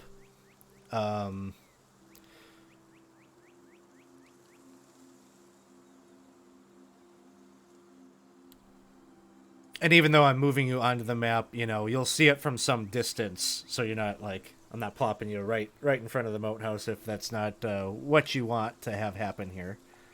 Can I ask? I cannot remember. Are we still some of us mounted, or are we all on foot now in the marsh? That is a good question. I mean, I'm just curious as to. Oh yeah, I was on foot at that point. Right, I figured that the people that were scouting for traps and stuff were on foot, but I was thinking, if we were standing back, would we still be on our horses, or would we have kind of tied them off before we came into the swamp somewhere? What would Gully do? Gully doesn't understand nature at all, so Gully would look to you. This is like the first time I've been outside of Babonk. I also have a -1 on nature, so. Okay. I mean, I get like in, it's probably hard for the animal to walk in here. Yeah. So I'm thinking I will be trudging, like swimming through this marsh. On a horse. It's like a never-ending story. Atreyu. Oh no. Gully's like the horse is like up to here on its head. Oh, it's so sad. So you find like a little patch of like upraised earth in the marsh and like a tree or something to kind of tie these off, and then you take to foot. All right, let me give you a little description of what you see up ahead. As the marshland sort of clears out a little bit in terms of visibility, like you don't have these like willow trees and all that kind of marsh vegetation blocking visibility. At some point, the upraised earth in the middle of the marsh, through you're passing through all the thorns and the weeds and the shrubs, and gives you the visual of this large jagged silhouette of the moat house up ahead. It's sort of perched on this upraised earth. You can see the road that if you would have followed the road, it would have diverted north and led to this spot. It is just thick with like vines that cling to the flagstones of the wall.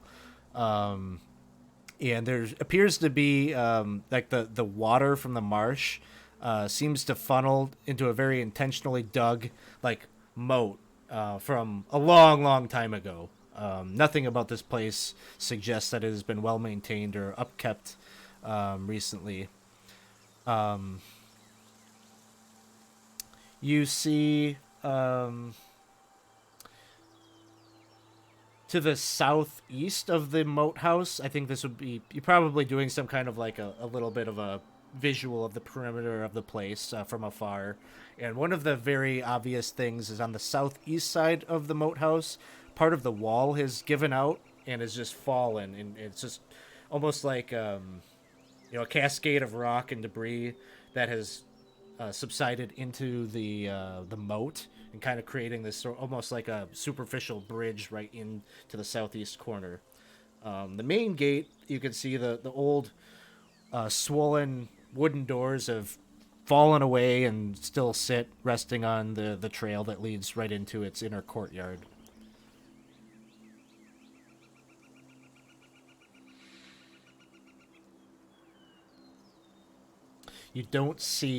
What you don't see are any obvious sentries or anybody standing on the wall or keeping watch.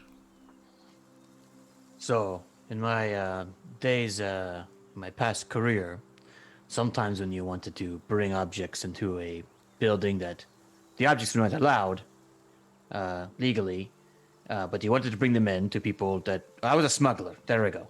So when you smuggle, what you can do is distract the front and then let everyone else sneak in through the back. Most of these places have back docks, that sort of thing.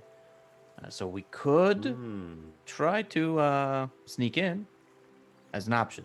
But What do we do to distract the front and sneak in Wonder through if- the back? well, Maybe we go ahead, Absalom. What were you thinking? I was going to say that Elmo you seem.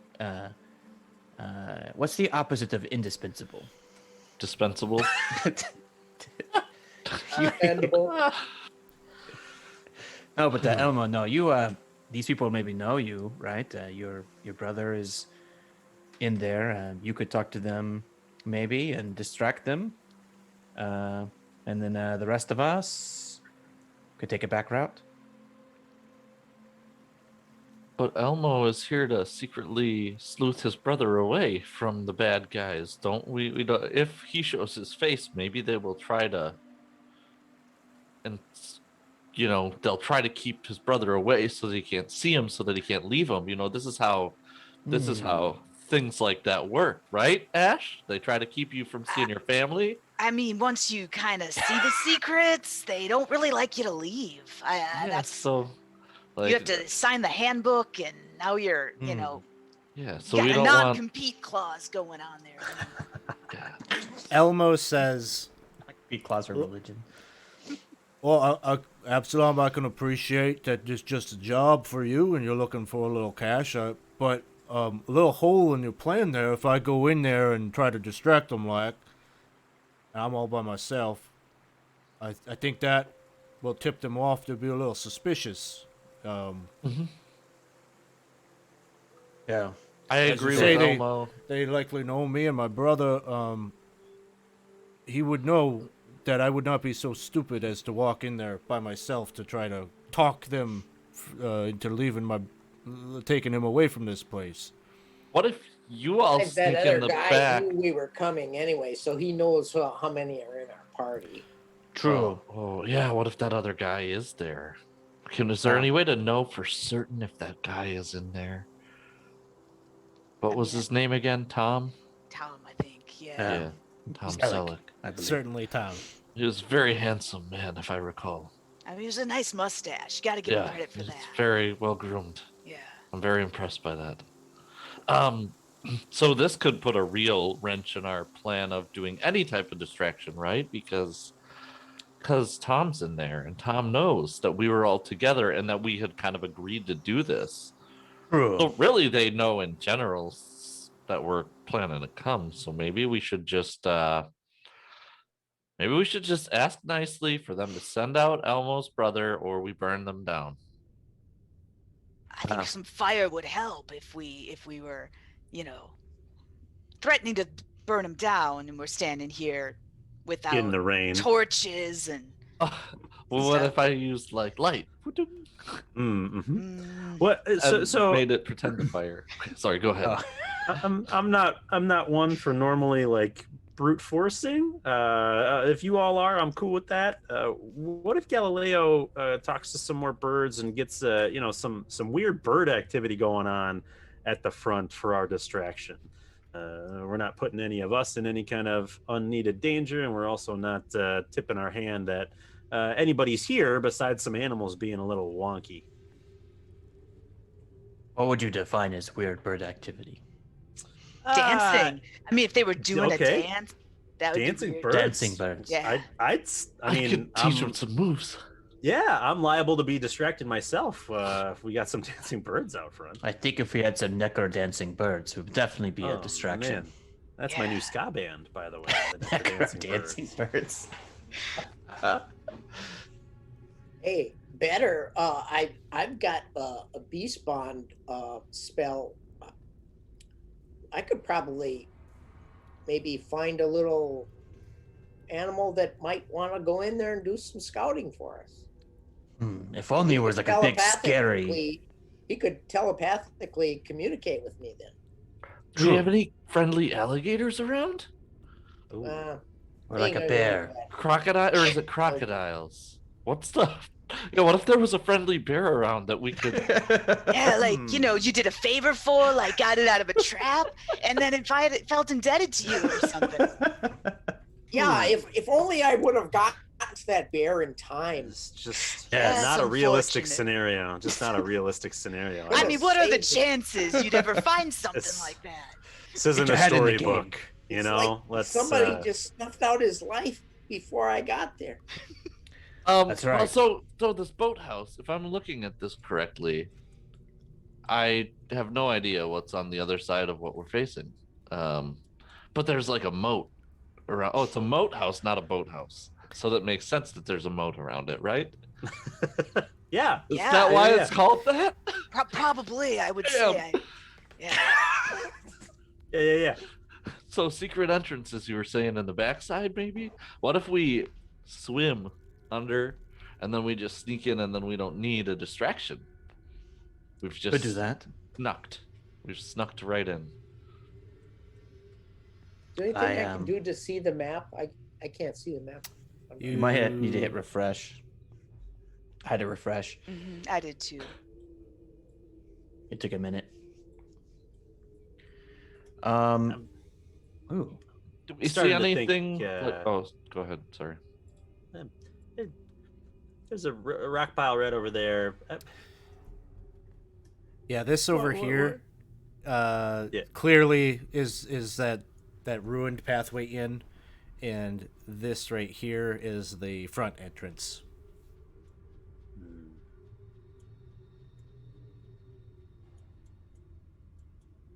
What's Someone the wants to go what's the pile of rocks up to the left there? There's like a Like here? So up a little like, further up. Yeah. like up here. Yep. So definitely like sort of the crumbling of like the top of the crenellated like wall that surrounds the place, but not so much like a easy walkway up. Okay. What are we seeing for sentries, lookouts, and stuff like that? Nothing. You don't get the sense that that wall is probably even stable enough to have someone walking along it. So if there are scouts, they're likely not plainly visible. There is like a sort of tower to the southwest of the wall. It rises up maybe like, I don't know, 15 feet or so above the wall itself, but looks pretty crumbling and ruined, and you don't see anybody standing up there. You go ahead and give me a perception check if you're looking for people. Mm-hmm. Normal. So like there would be some arrow slits, in the tower, and some like in the wall, looking out. But you're kind of looking for like any kind of like shadow or suggestion of movement, and you don't see that. Well, maybe we swim to one of the rock piles and try to get in from there. I think it's a great idea. I don't know if we're gonna find any alligators or crocodiles, which is unfortunate because those are cool. I've heard. I've never met one, but I've heard that they're cool. What about the drawbridge? I mean, I don't know about you, but if I were waiting for somebody and wanting to ambush them, I think standing by the main entrance would be kind of I did not just spend 3 hours in a swamp to go in the front door. Okay? Yeah. We could have just rode right up to the front door. Yeah, I think Okay. we're trying a little bit, outside the box thinking, Galileo. So But maybe that is the outside the box. Maybe they would not expect us to go through the front door. You have made that point on a couple of occasions. Look, there's a reason I'm not a smuggler anymore. Is that illegal contraband? Yes. Oh, okay. Come on I in. was just trying to take it in through. I was trying to smuggle it. Let's just, Of course it's illegal. That's why I'm bringing in the front door. It's illegal. Okay, do we want to try the left one or the right one? And then do we want to do a silent swimmy approach, or do we want to do like a splashy swimmy approach? I think the left one, and I would vote for not splashy. Okay, I'm gonna swim. Let's swim very quietly. I'll try. I'm not the most quiet person. Okay. Swimming Try. quietly. So what I'm Well, gathering, what I'm gathering is you're all jumping into the moat, It goes pretty deep. You don't really have to swim per se. Like, you can kind of wade through this, but it does like rise up to about like chest level.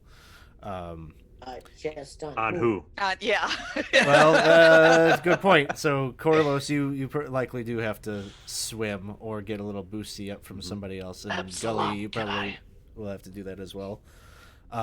So I'm just trying to let me gather what the intention is. You know, it's hard for me to sometimes extrapolate what the true plan is through all the conversation, but it's you're going in the moat, heading in a northerly direction around like that. Yes. Yes. Yeah, that we're was- coming up. Yeah, we're trying to go through the moat to get to this spot, and I would be trying to stay low enough that we're not like directly in front of arrow slits, if possible. Okay.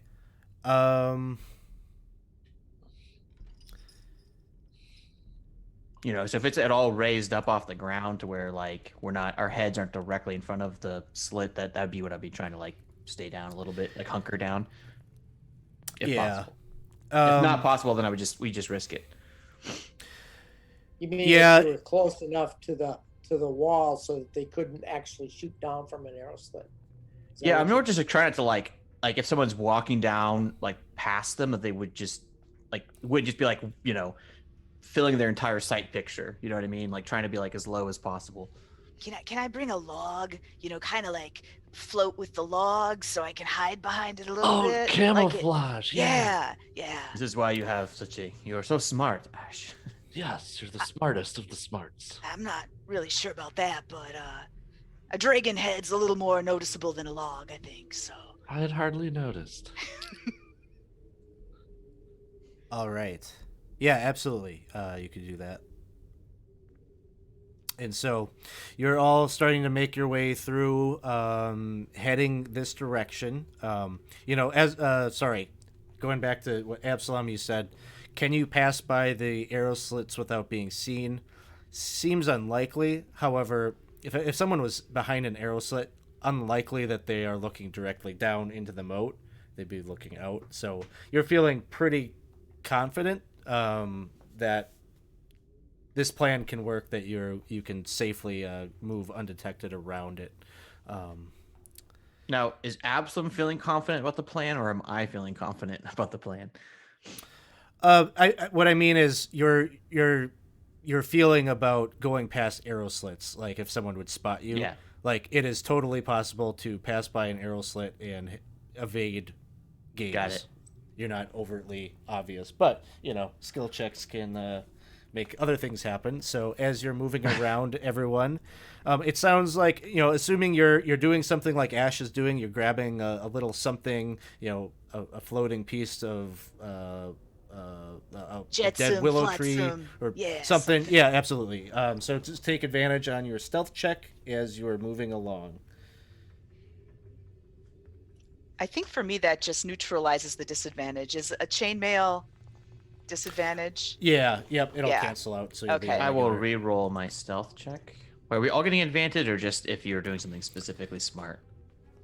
I'm gonna do a reroll as well.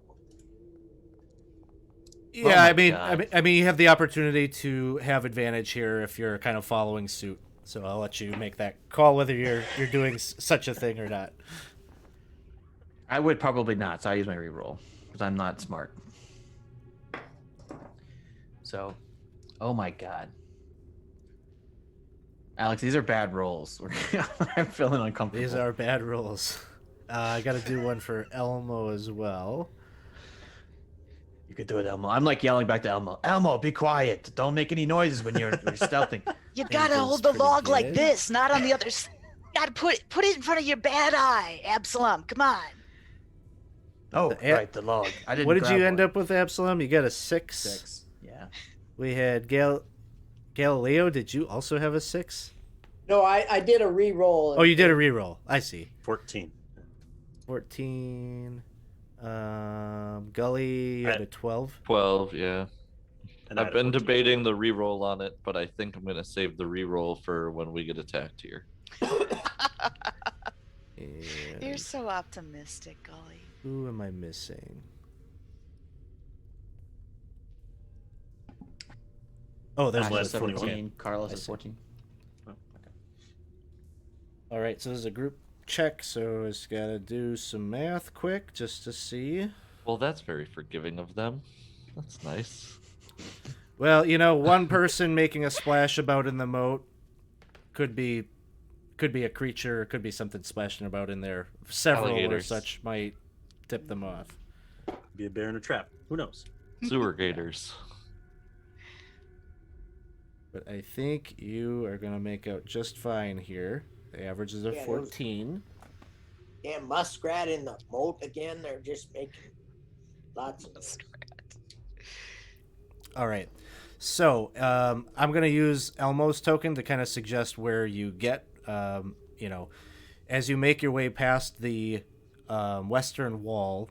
Again, you see the wall is a bit crumbled and maybe a bit ruined, but there's no obvious passageway. You're looking for like an easy way in, and that would not be it right there.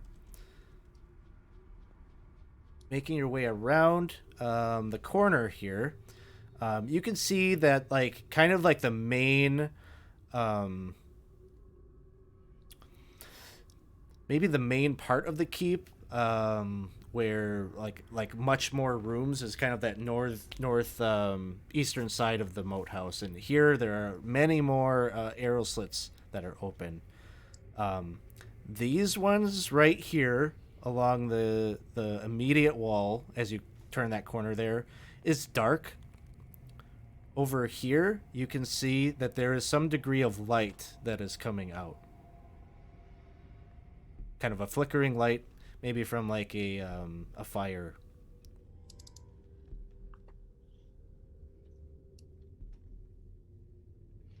Where do you see the fire's coming from? Can you ping it? Right here, and right here. Oh, I see. And is that like at a higher level, or is that at like a ground level? Yeah, so as you're wading through the moat,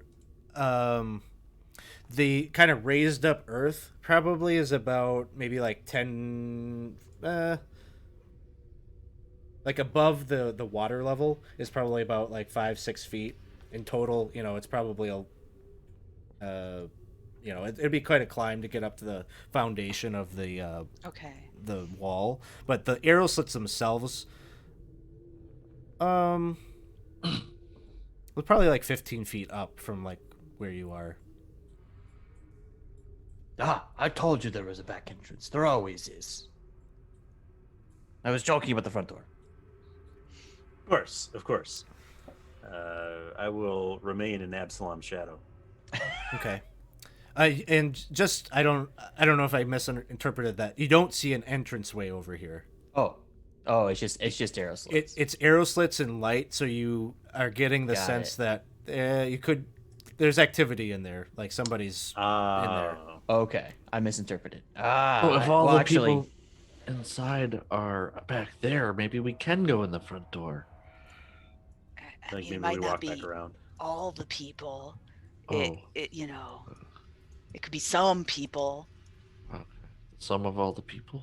It might be one of those rooms, where they have like the torches lit all the time and a throne and, those basins that they You think collect. the bandits have a throne? I mean, maybe. It's these kind of places. You never know. Okay, so should we continue trying to stealth around the lighted area, or do we have to see. go back?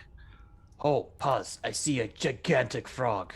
As you're Giant discussing what you're up to, there's like a little patch of land there, and you see this gigantic, like larger than a horse frog hop up onto that landing, and it's just like sitting there, and it's letting its neck kind of bubble out a bit, and as it Galileo. rivets.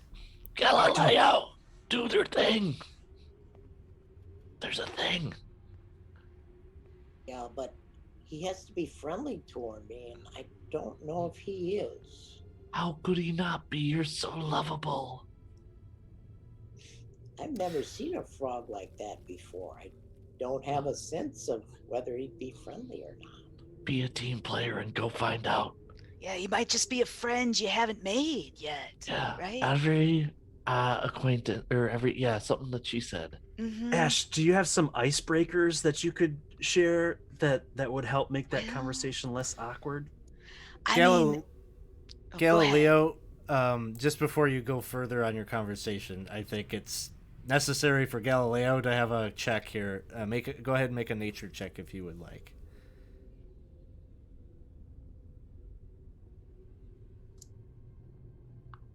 Robin, are you an ice dragon? Silver, yeah, silver. Silver dragonborn, so I have like the cold resistance.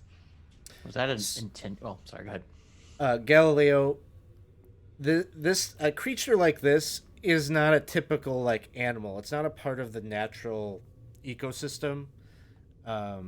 This is the type of thing that a wizard has experimented with, and thus it may not be directly behave in the same way that other animals do. That you use some of your druidic powers. This is a bastardization of this creature. This is not a part of the old faith. Would look down upon the fact that these things exist. And Oh, I wonder if that wizard has been out here. You mean Burn? This is not normal. This Oh, is it's not a normal not animal. a normal. Oh. Well, then Maybe. maybe you were wise to be a little cautious, huh? Huh. He just didn't seem like he's a part of nature normally. Mm-hmm. After all, what kind of flies is he gonna catch? I mean, Big flies. Yeah. Really big ones, or just a lot lots of and them. lots Yeah, of lots yeah. of little normal sized flies. Maybe he metabolizes things differently than you would expect. I mean, that might be a good icebreaker question. Would you rather have one really big fly or lots of little tiny flies? I mean, then you could get to know him and his preferences a little bit. Yeah, and maybe coffee date later. I think he's on the bigger things than flies. Okay, so then we don't go by it, or we go over there and we can't fight it because then the people inside will shoot arrows at us.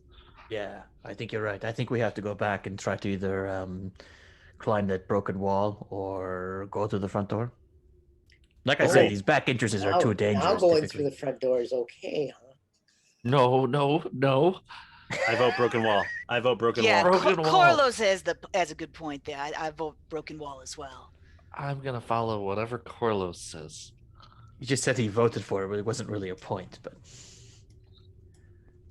you had to make an argument to make a point. Whatever. Let's go over the wall. Sounds like you're arguing with yourself. I don't know. And so when you say broken wall, you're saying the south, like eastern Yeah. path in? Okay.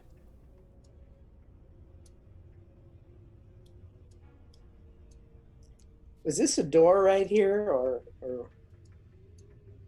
That is not. That is the wall. So where you'd be headed would be over in this direction.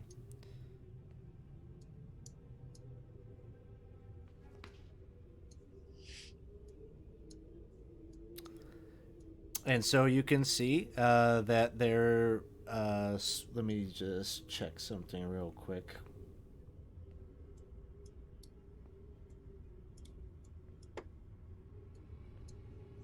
Yeah,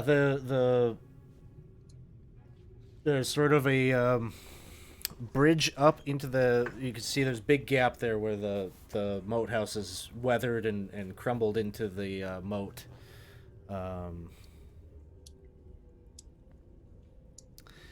And you're starting to make your way up out of the moat and climb upwards there.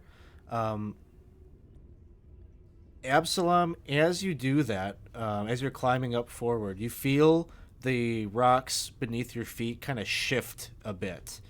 And as you're going up, you can see the head of this snake, this constrictor snake, erects itself up and is looking mightily pissed at you. I told you it's a bad idea. And we will hit our first initiative right there. So let me just get you all on the combat tracker, which tip to the players, if you're looking, so the second tab is the combat tracker. You can right click that and pop that out should you wish to. I'll roll your own initiatives there.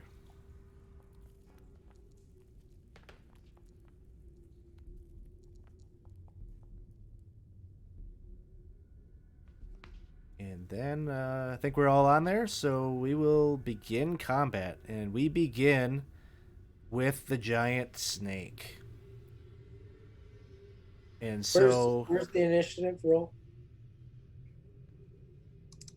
Should just be a top right of your character sheet on the attributes. If you hit initiative, it should just roll it for you.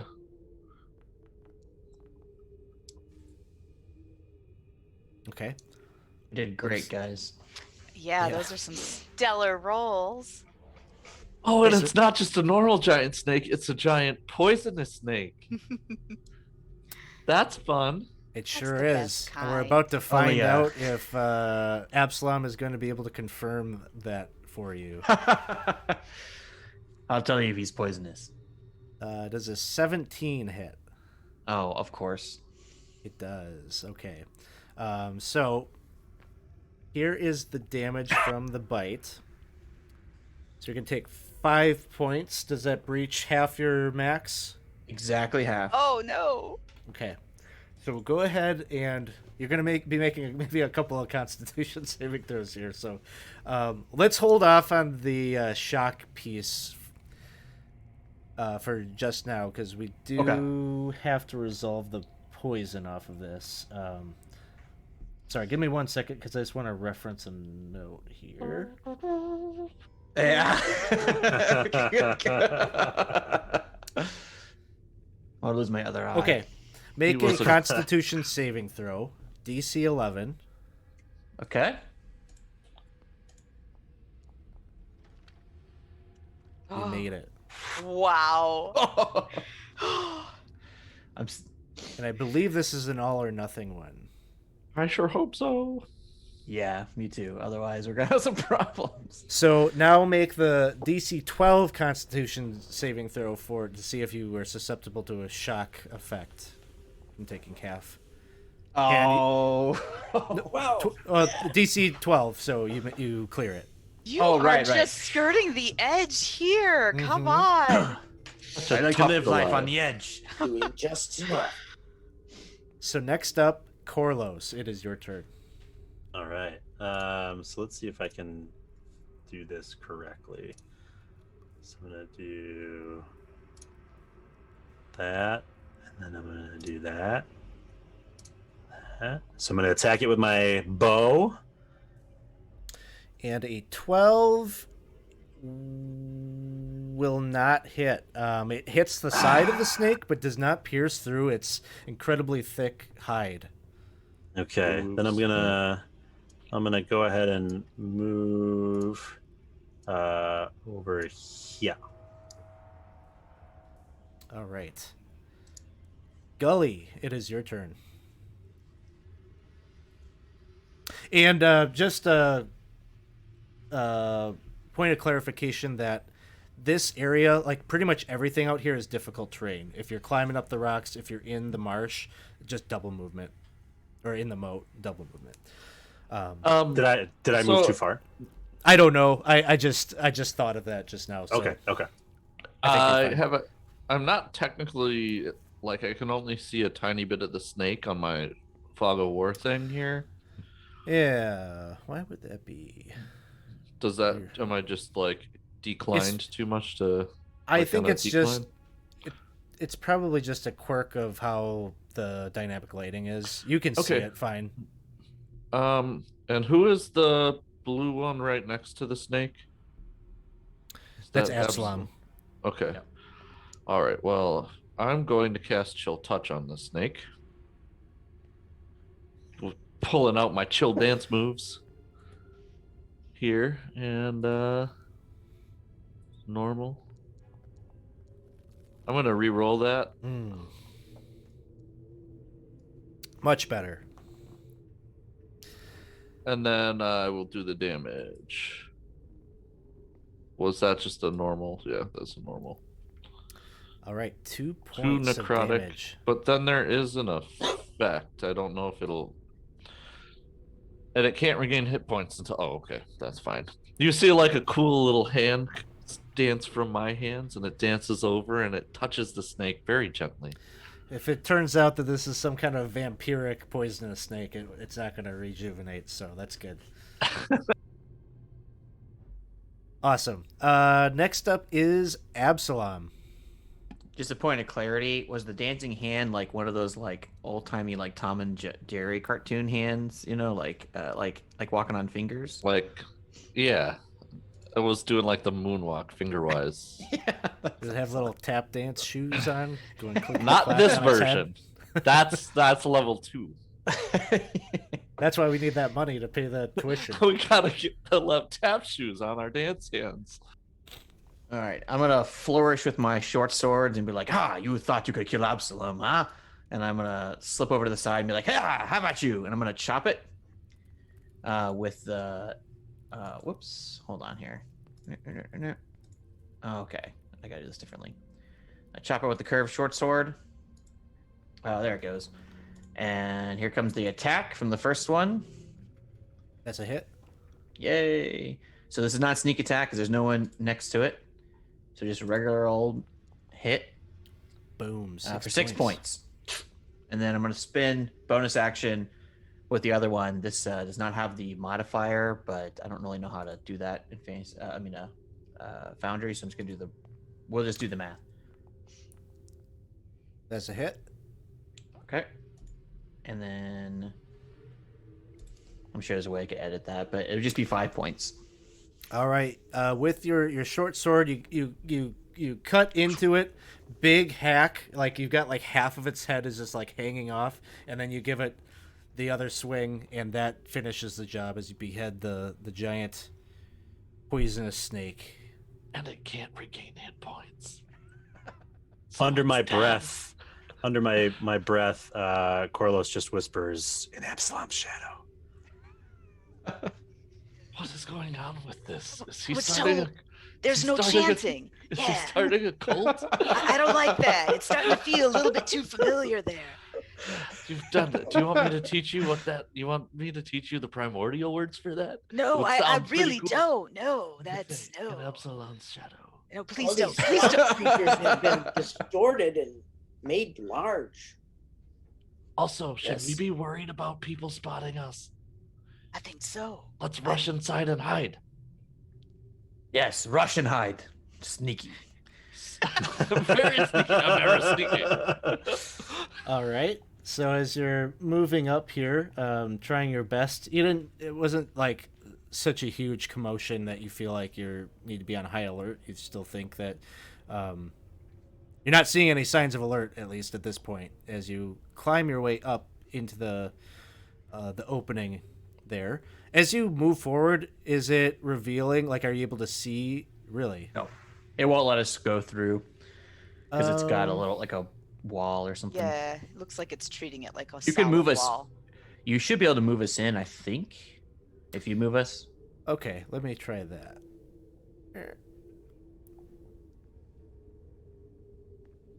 Yeah, there we go. And now we can see.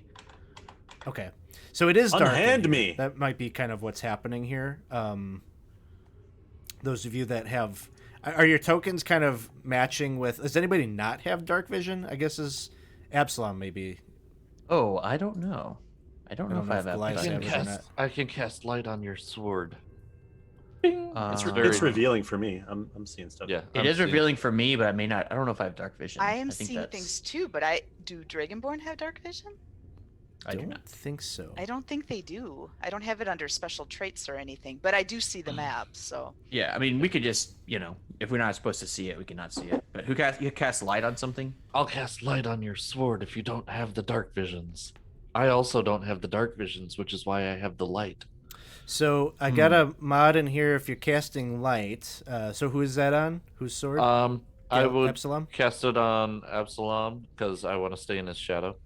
So Absalom, Fair you enough. should be able to right-click convinced on your me. token, and there is a way to toggle a light spell onto your token. Is it the bulb? It is the little light sun is the light spell. So I can't click it. I was able to click it the other day when we were playing with There it. we go. There we go. So in this room, as you climb up, what you see? Oh, can you turn it back on? I can turn it off, but I can't turn it on. Dad. Yes. I need help. There seems to be like a corridor that opens to the north of this chamber that you've climbed into. The room that you're currently in is fairly empty, save for some scattered rubble of remnants of like what looks like furniture from long, long ago, mostly collapsed. And then as you're looking down that hallway there, what you would see is that there is two doors that are intact here, to the left and to the right. Another room that emanates breaks off from the chamber right there. No door. Looks like it's probably like kind of busted in. And you would see light at the end of the hallway. Looks like it opens up into a rather large chamber. And so there's sort of like torchlight from that side, and you can hear voices like talking at like a regular volume, so you can't exactly hear what they're saying, but you get the sense that there's a chamber of people over that direction. Elmo, do any of those sound like your brother? I don't distinctly hear his voice at this right now. Okay. Does he talk like you? Like, does he have a similar cadence and, kinda Angelic tones. Yeah. We'll say, he sounds a little bit like me. We all sort of sound like the folk in Hamlet. Oh, so that's how everybody from Hamlet's gonna sound. Well, I mean, some people, we're all making fun of the way I talk. No, I'm Is that trying what's to happening figure out here? if I can understand. Like, Oh. if we hear him talking, would we be able to recognize? Because he sounds like you. I'm not sure that would be maybe the best identifier. There might be a few folk here from the area, I would Gotcha. imagine. That was my question. I'm not one to make fun of anyone's talking style. You just turned southern. Me? No. I'm Okay. not Southern. I thought you said talking style. No, talking style. Oh, okay, yeah. So I was just curious. Elmo, will you lead the way for this, because you can spot your brother before we could. I'll be right behind you. Certainly do so. So Hold on, Elmo, don't go so fast. Slow down. I want to stay right behind Elmo, and as he moves forward, I'm gonna try to pickpocket that dagger. Okay, you could do that. This is gonna be pretty tricky to do though. Like it's holstered. at Oh, his it's hip. holster. Okay. So I don't have any rerolls. Should I do it? The chat asked me to do it a while ago, so I'm trying to appease them. I'm appeasing the chat gods. I'm gonna try it, and then I'll just play it off if I fail. Here we go. It's happening. Oh God, it's a 16. That's nimble. I try to do it real casually. Oh, sorry, I bumped into you. My light was blinding.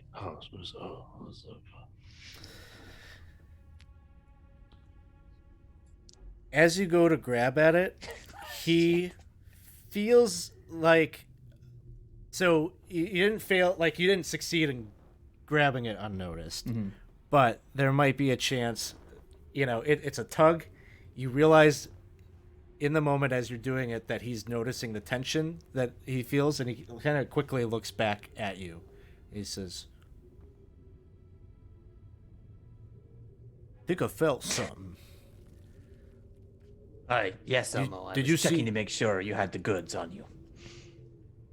Oh, that was you that...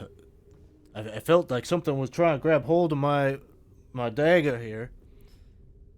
But it is our reward. We're risking our lives for it. I wanted to make sure it was secure. Was it a magical kind of feeling, like it wanted to leave your holster and get Well, like that's- transported somewhere? What I don't know, that one feller, he said he was, we would think that maybe he's with these bandits, but what if there was some bit of truth to this place being haunted? That's probably the true thing, because I believe in hauntedness, because I've seen it up close and personal in my dance studio. That's terrifying. Maybe the Yeah. dagger has a spell cast on it where it wants to return to Yeah, that could its be. owner, or Maybe so. Typically, though, ghosts are kind of friendly and they do a lot of dancing, jazz hands. mm, So I think we Definitely. should be safe. If it really is haunted, we should really just focus on getting the brother and getting out. Yeah, is he gonna want to come with us?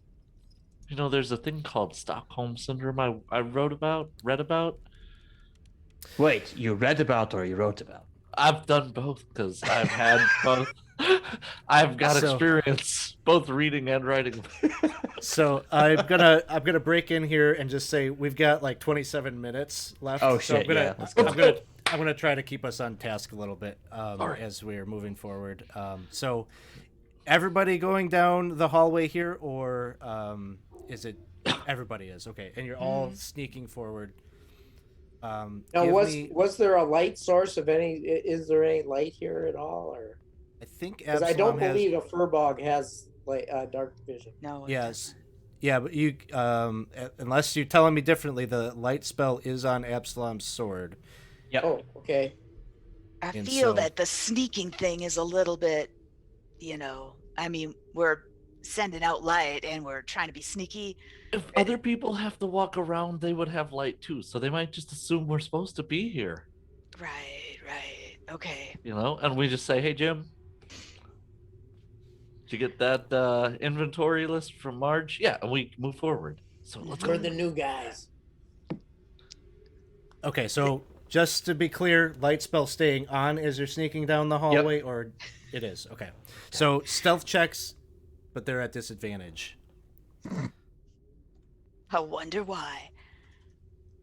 Alex, just a bit of clarity on my last reroll. It actually auto rerolled because of my lucky feat, so I didn't have to use like one of the chat rerolls.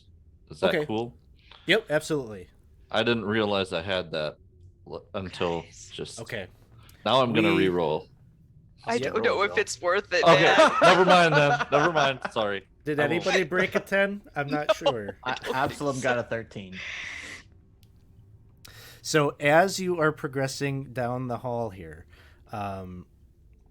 light spell out, you come into view of what you can see is a barricade that seems like has been erected here in this sort of receiving area of the keep. All about,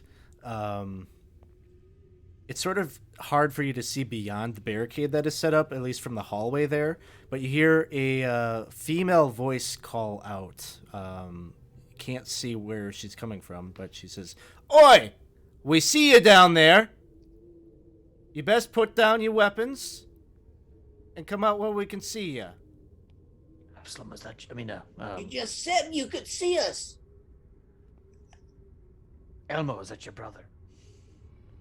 That sounds like a woman. Now you're saying you can't. I don't want to make assumptions, but unless something has changed with Otis, I don't think that's him. All right. What do we say? We just go running in? They said to put our weapons down, so I I'm think- thinking that's what we're supposed to do. No, Gully, no. We Uh-oh. demand the release of the brother, Yeah, Elmo. I will Elmo. talk to them about it. Yeah, What- okay. sir, ma'am. Hey, you is sufficient. Hey, you Hey, is you. sufficient. Hey, you. Yeah, a little more gravelly, a little like you mean business. Hey, you. Would you like Yeah. to join our dance troupe? I don't think that was the question you were No, going to not ask. Gully. Free Elmo too. Elmo's brother. Otis, Yeah, Elmo too. Otis, come Elmo on, pay Otis. attention here. We're here Listen. for Otis. We don't- Hand him over, and we're good. We'll leave. We'll put our weapons down and walk out at least. I'm sorry, I was having a hard time hearing. Could you restate what you were saying? We're here for Otis. So if you just send him on over, and we'll leave. We'll put our weapons down and leave, or just No, leave. keep in our weapons. Okay, we'll just leave then. You hear her say, "Oi, Otis, come out here. Do you want to go with these folk and your brother?" And you hear a door open, and you hear a voice that, Elmo's going to quickly confirm for you is his brother. He says, "No, ma'am. I am loyal to you. I am loyal to the beautiful one." Oh no. Oh, who's the beautiful one? Oh, Blink don't twice ask. if they're holding you against your will. And of course, you can't see them quite yet. You haven't made the decision to, unless you're telling me differently, that you're progressing out of the hallway into their eye shot. So Elmo, he says, I don't know if you could hear that. Well, you did because you confirmed it was your brother. He says he wants to stay here because he's loyal to the beautiful one. And I think it'd be really interesting to meet the beautiful one. I think that's Tom. Can we parlay with the beautiful one? No, golly. Why are we having this one speak for us? He's gonna join another cult. I've already So- taken. So Elmo says, I don't believe what he's saying. He could be saying what he is saying because out of fear or duress. I He agree. doesn't sound like he's super confident." Okay. May we come in and talk to Otto in private? Otis. Otis, man. Sorry. She, Bad with names. the Spandit leader that is calling out to you, says, "Drop your weapons. Come out with your hands up. We could talk all day. I can Come here do and that. Fail Make to us. do so, and we're gonna unleash our arsenal on you." What's your arsenal? Can we get like a little bit of a heads up? It's a hard decision to make. Give up or face an unknown thing. All right, guys, we're in a tunnel. We're in a hallway. If we back up a little bit and make them come to us, we can funnel them through. I think Yep. that's wise. I think we back up and we dare them to come after us because Okay. I that's agree. That's our Shall I taunt Let's do them? it. Just back up. Just Okay, get around back the up. corner. We're backing up to prepare for You battle. Don't have to tell them our strategies. I'm just gonna yell out, "Come here and make us! We're not going anywhere." You hear the female voice say, "No problem. We'll find you one way or another." And a moment later, you hear footsteps, you hear a little bit of a shuffling around, and you hear a door close. Like by us or back in that other room? In the forward where the bandits are. Okay.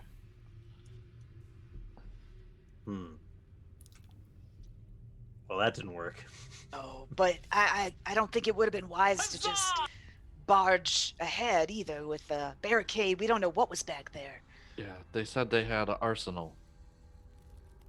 That to me implies there's very, very much powerful things there. More than just like, two people or something, an arsenal. There is a door. I can see it from where I'm standing. I mean, I wonder if there's another way back. Sure, I'm used to being in places where they don't know I'm here, so I'm guessing Ash and Absalom have more experience with known combatants. I'm gonna defer to you two on where to go. Either way. Oh, well, okay. I mean, oops. You could. Oh, you scared me, Otto. I'm gonna or whatever your name is. Okay, Otis. there's Otis, who's the brother, and then we're here with Elmo. You know, I mean, yeah. All right, so I'd like to go up to this door here and see. I have like my long sword in one. Well, yeah, my long sword in one hand. I can't. I have my shield in one hand, and then I'm gonna try to go for the door. Okay, so you open this door up. Almost immediately, as you open that up, you've just disturbed a roost of bats that come flying out, and so right here is where we're going to hit initiative. Okay. And with just a little bit of time left, this will be the last initiative roll, and we'll wrap up the session with that. So, end the previous combat. Get all of the players on there, and go ahead and roll your own. Roll the NPCs. I think I've rolled like 10 natural ones this session somehow. Just so crazy.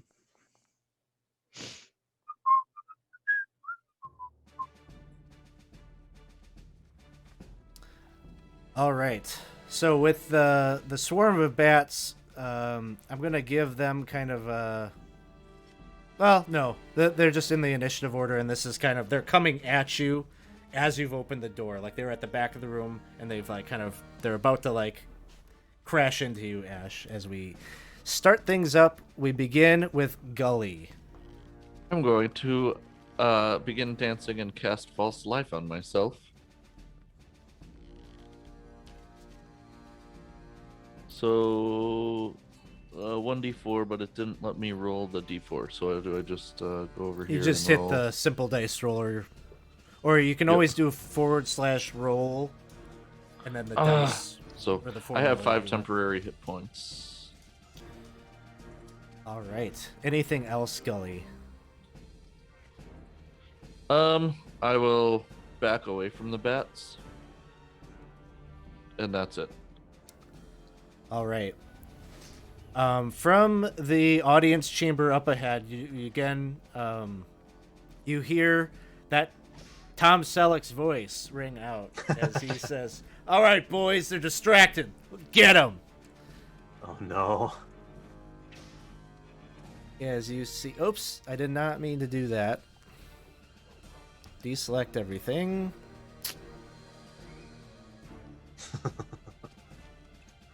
Sorry, I just got to do a little bit of setting up these tokens, I guess. Okay, here we go. So the first bandit.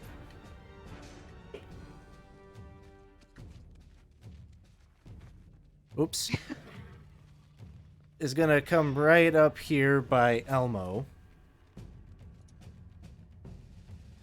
That's not working quite the way I wanted to, but he makes it up there, and he's got in hand.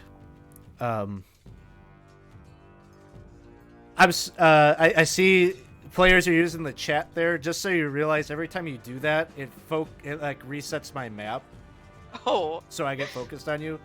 So if Oh, you want geez. to chat, maybe use like the Sorry. Zoom chat. You can turn that off, but not in the next 15 minutes. So Right. Yep. So he's got a scimitar in hand, and he's going to go ahead and use that. So he makes a swing at Elmo. And a 16 will hit.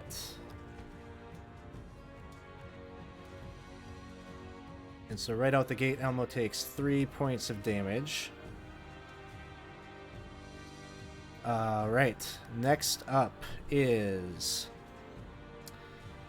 Zert. Zert's the guy that has the mustache. oh, Zert. Okay. And he...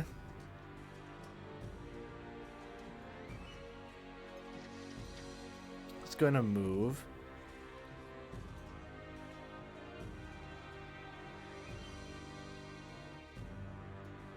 All right, Galileo, it is your turn.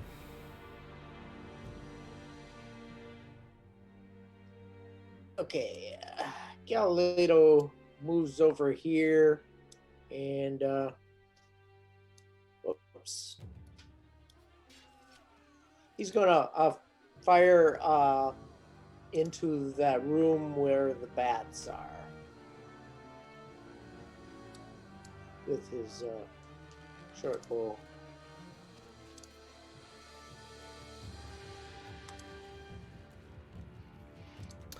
All right. How do I see now? Go to inventory, go to where your bow is, and 'm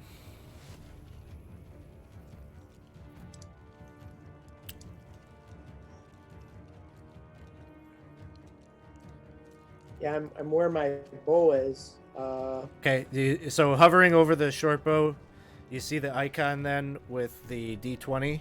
You want to click that. Okay, now go to the tracker, hit the attack button. All right. Oh, geez. 3 is not going to do it. Boy, they're hard to hit. Yeah. Next up is Corlos. All right, I'm gonna shoot my bow at the person who is going after Elmo here.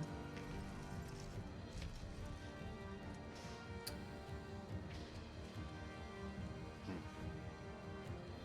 10 is not going to clear it. Dang it. Okay, then I'm gonna just take a couple of steps back here, and that's it. All right. Ash, it is your turn. Yeah, I'm gonna take a swing at these bats with my long sword.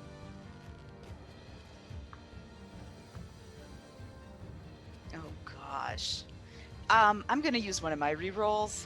just Sounds good. because- Be nice. Yeah, this is a nasty and string. to do the exact same thing that I did before. I tried. And that's, I guess, it for me. All right, it becomes the bat's turn, and they are swarming over you. Their bites are coming down all around. Let's see if they land any damage. 17. That'll miss. So as you're kind of waving around, they're swarming you, but none of them are really landing and like quite landing any damage. Bandits are up.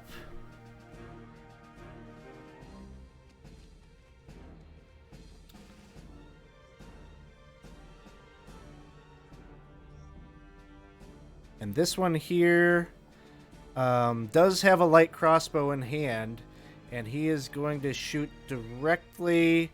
Who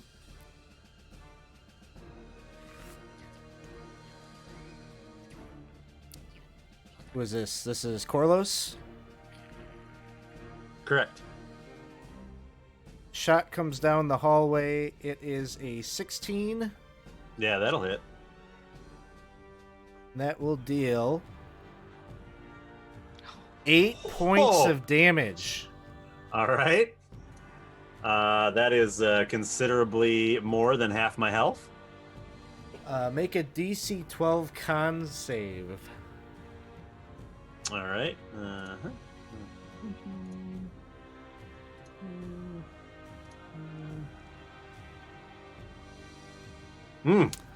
Oh no. Can I re-roll that? Can I re-roll that? Yeah, You can yeah, absolutely re-roll that. I'm gonna re-roll that. Oh. I'm gonna use my second re-roll. I'm gonna burn both of them right away, right here. That sounds fair. It's gonna be worth it too. Oh my god. The dice gods are not playing out in the player's favor. Tomorrow all played right. cold. It's just not coming through for you today. Man. So, what you're gonna do here is you're gonna roll a d10. Okay. Ooh. You drop to 0 hit points, but are stable. Oh, Man. no. So you won't have to Clear make up. death saving throws. Yeah. However, you've just dropped to 0 hit points, so roll me a d6. Oh no! All right. And there's no rerolls. A 3, you say. All right, you're fine. All right. Wow. So, thank you for the follow, Abby Marie 91. We appreciate that. So, yeah, crossbow bolt strikes right into Corlos's chest, and he falls backward from the impact. It is out. The next bandit, they're all following Zert's call. And...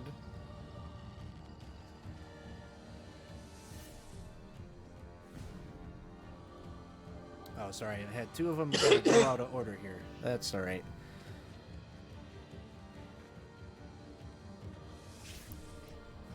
Two, three, four, five, six.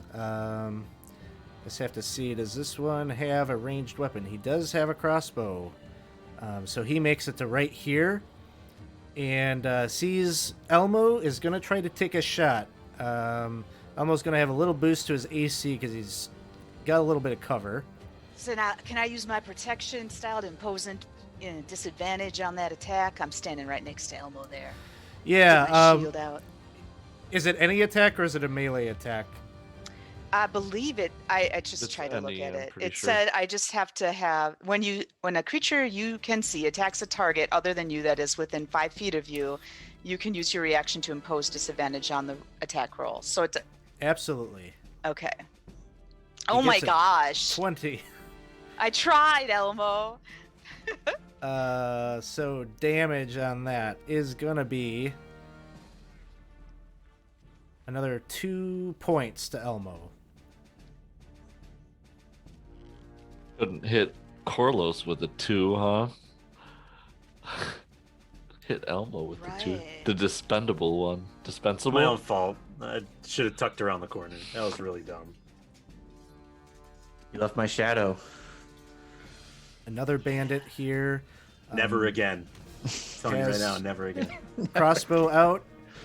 Takes a shot at Elmo. A 17 will hit.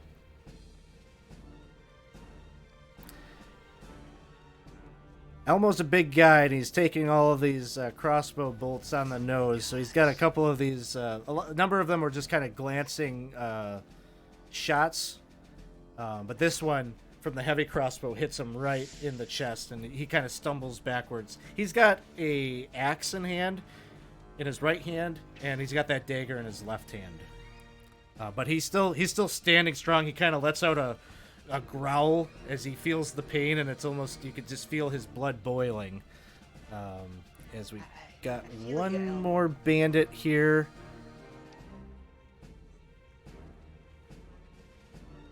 And this one has a javelin in hand.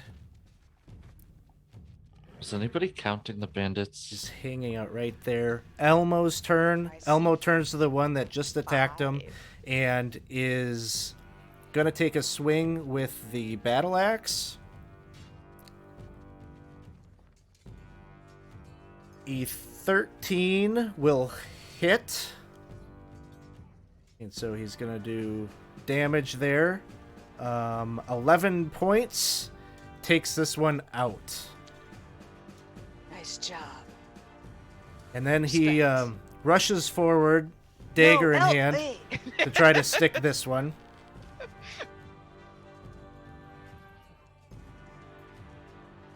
And an 18 will hit.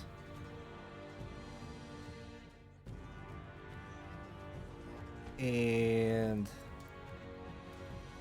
let's see. He gets a +2 bonus damage with the offhand.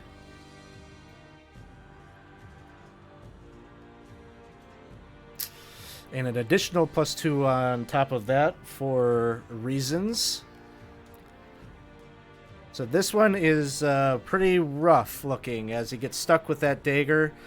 Shock damage rules apply to the baddies just as much as they apply to you. So he needs to make a con saving throw.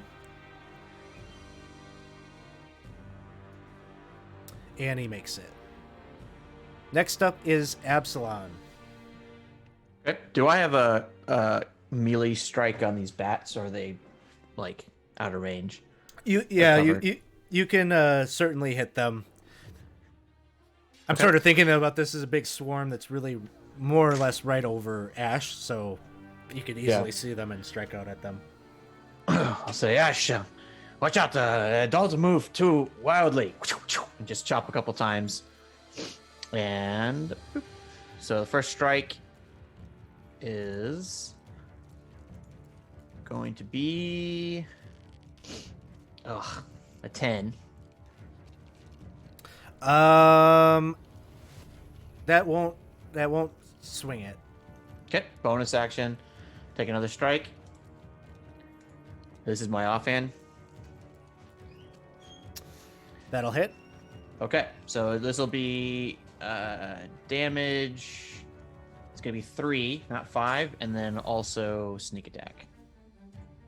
Well, sneak attack, right? Yep. Because they're okay. Just making sure. So it'll be 7 points total. 7 points total. All right. And I will stay in Ash's shadow. All right. We're back to the top, and it is Gully's turn.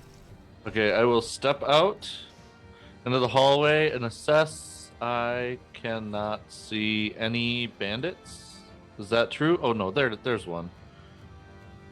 I'm gonna do the one straight in front of me. I'm going to cast Ray of Sickness on it. This one here or this one here? This one. That one. Okay. Yep. I know that the one over there took some damage, but I'm gonna pull out this big spell, so I don't cast spell. I will attack. Normal. Does a 14 hit? It does. Whew. And I will do some damage, and then that on normal. Come on, big money, no whammies. 9 poison or 9 necrotic damage, and then they have to make a saving throw. If I hit that button, will that do it for him? I should be able to do that. So is it the DC correct? Is it 12? Yep. And he clears not it. poisoned, but still very enfeebled by, or very sick because of all the cool dancing greenness that I splattered him with. Absolutely. And then I'm going to duck behind the corner again because I'm not courageous. And he's going to fail his check for the shock effect. So Ooh. he has to roll a d10. We will see what happens to him. Ooh, 1. That can't be good. I think you drop him. Let's just pull out the chart here and see.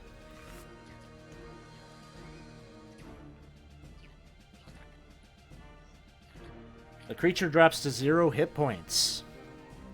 Wow. So he goes down. Can't dance when you're dead. Pew. All right. Next up is this bandit right here. I'll get him right this time. And he's the one... He's got a light crossbow out. He's going to just position himself a little bit differently, and he's still... Elmo's the big target, the big baddie that's rushing up kind of, almost like a barbarian rage moving forward. So he's going to make a crossbow attack. And it is a natural 1. DM is going to bring out one of his rerolls on this one, I think. So I've got one reroll left. And Smitty, thank you for the cheers. As we hit it back up with another attack. Let's see how we do on that one. Ooh. What did I get? 15. 15 is going to hit Elmo. So he takes another 4 points of damage.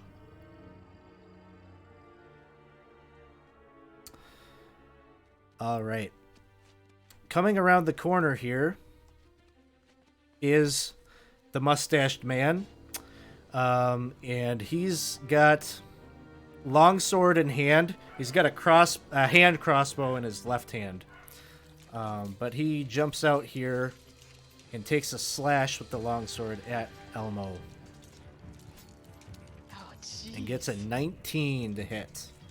Or Elmo. I know. So if Elmo dies, do we just leave? Because there's no point really in... 5 points Oh, of damage, and then there's also sneak attack on here. We grab the dagger and get the hell out of here. That's not cool, guys. That's going to be a total of 16 points of damage. Elmo is at 1 hit point, Oh my gosh. and he does have to make a con saving throw because that one right there tipped half. And he clears it.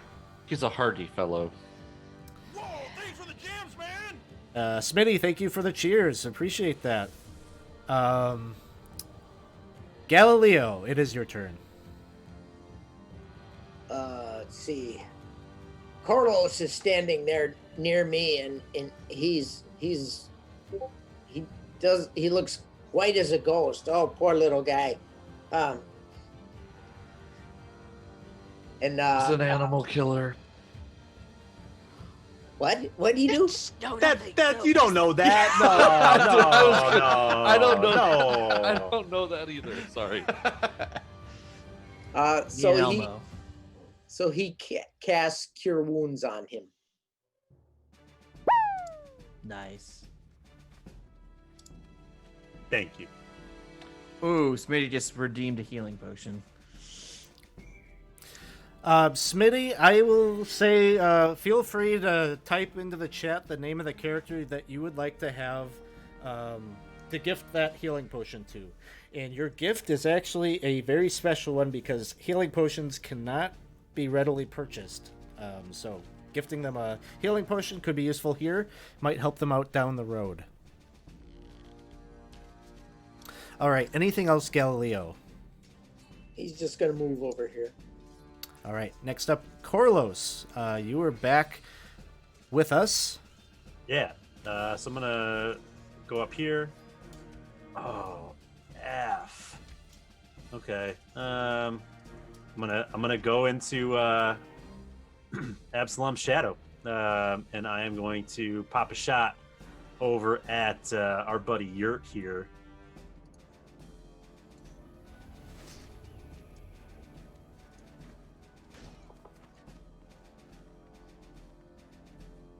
I'm guessing 20 hits. Oh, Oh, Zert, no, Zert- was it Zert. Zert? Sorry, Zert. Yeah, Okay. yeah. Yeah, Not 20, Yurt. 20 will hit. Okay, cool. Oh, all right. 9 points. And then I'm gonna crouch down so I'm even further into Absalom's shadow. All right. And we're at 12:04, so I just want to put a little plug out here. I don't think there's anything streaming on Goodman Games Official right after us, but if we happen to be popping off, thanks everybody over there for joining us. We're gonna wrap this up though. I think we're gonna finish out this combat, so we'll go a little bit longer than we had scheduled. So next up is Ash. All right. Well, am I able to like close the door here? I know they're kind of swarming me. But... Yeah, at this point it won't help. Okay. Well, then I just- won't bother. Because they're basically like in your square. Right. Well, I'm gonna walk away from the swarm. Okay. Doing so would so I'm going to move the token where Okay. it is. Doing so would incur an attack of opportunity. Yeah, kind of figured. So they will take that. And that That'll is going to miss. be a 9. Okay, that misses. So I'm gonna come up by Elmo here, and I want to use my breath weapon to blow some cold damage over these people that are harassing my friend. So, sorry, my mouse is acting up a little bit. Can't get to the breath weapon. Here we go. Use ability. Oh, gosh. And then there's a cone. I'm not sure how to turn it. Oh, there we go. Just with. All right. So basically, we'll say you could get like 2 of them, right? Right. I'd like to try to get those Those two? Yeah. Sounds good. So let's see. If I select both of them, I wonder if I can just hit that. Is the saving throw correct? Is it 12? Yeah, it is. Okay.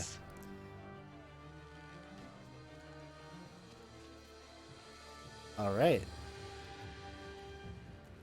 And that'll be for 9 cold damage. All right. So this bandit, the one that was engaged directly with Elmo, is down. Zert is still up. All right. Well, that's about all I can do. It's my action. The swarm of bats turn their attention to the next thing that was threatening them, and they move in right onto you, Absalom, and bite attack incoming. Ash, I asked you to protect me, not... You've doomed me. All right, that hits. 5 points of damage. I will use my ability called Stone's Endurance to reduce that damage as a reaction. And it will be reduced by 8. 10. So damage Very reduced good. by 10. So no harm there. They bite my stony skin. I've had worse. Help me. We move to this other bandit up here, who's going to move down and into this square here, replaces Buddy. And he's going to move forward to try to stop Elmo. Short sword in hand. All right, I want to protect my friend Elmo here. I'll put up my shield. It is at disadvantage and brings us to a nat 1. I've got another reroll, so I'm going to try to do the reroll, if not just to miss, just to avoid that possibility of the fumble. Fumble chart. Mm-hmm. So, rolls a 7. It's going to miss, but no fumble chart roll. Elmo's up next, and he's turned his attention to this new one that has entered the fray. He's going to try to take a swing at it with his battle axe.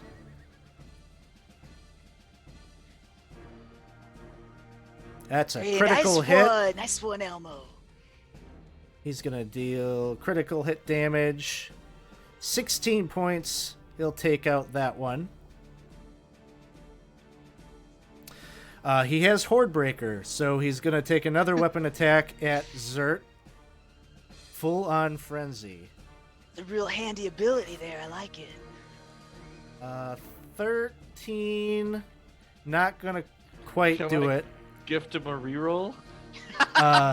No, you can't affect someone else's reroll with that. Oh, darn. But he's got offhand. He's going to try for the dagger. That rolls in. Not quite going to do it.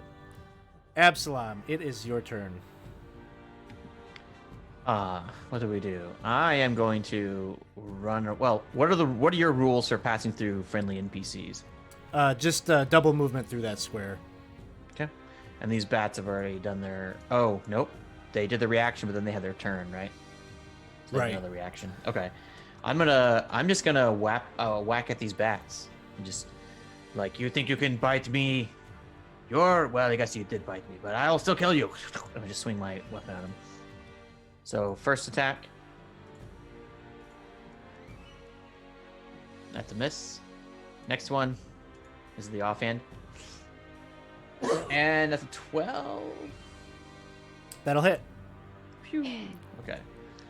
It's not sneak attack because no one's next to him, so it'll be 2 points of damage. No, it's okay. No, you did the right thing, 100%. 2 points. All right. How are they looking? They're like, get away, bats. Run away. You know, there's a few corpses of bats that you've managed to swat at, but the bulk of the horde is still there and fluttering about. All right. I'll just kiss my blade and stare at the bats.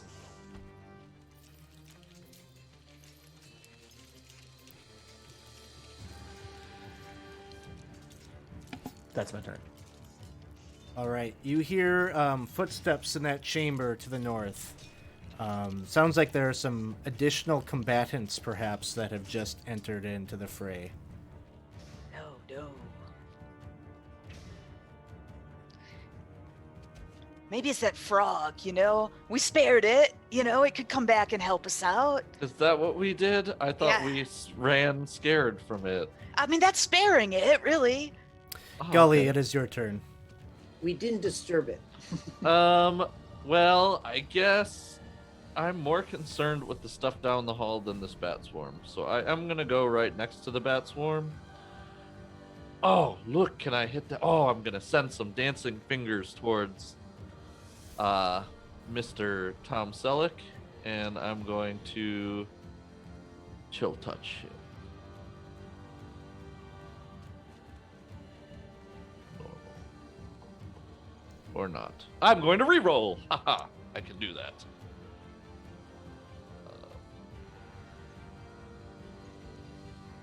Yeah, that's better. Eat That'll it. hit.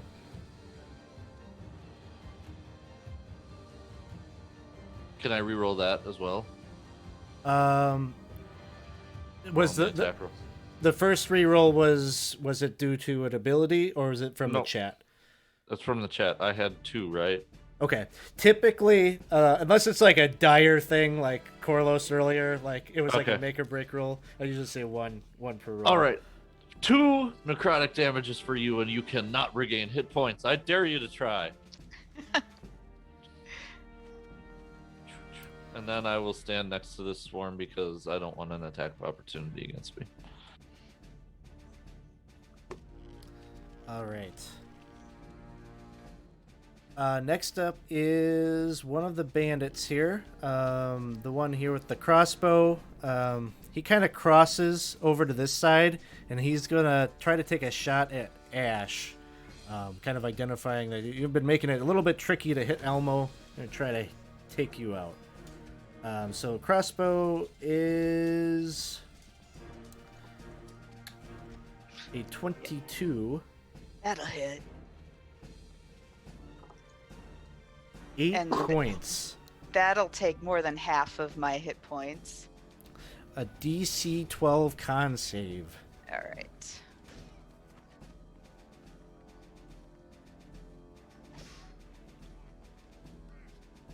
Cleared it. 14. Becomes Zert's turn. And he is... He's going to take a swat at you, Ash, with the longsword.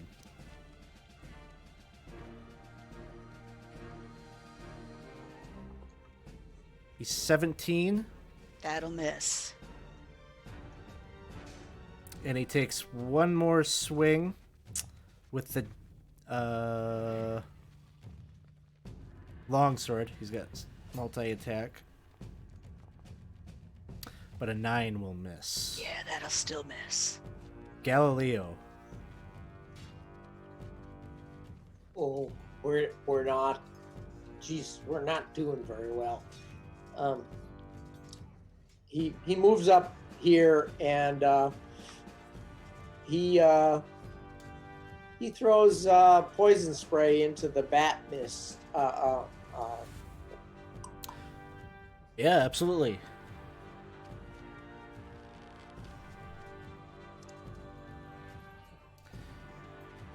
So And they make a save and throw. DC 13 con save. They fail. Whew. Okay.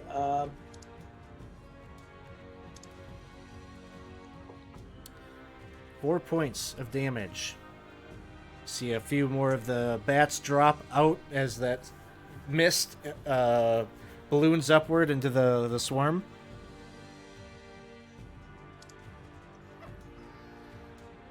And then we turn to Corlos.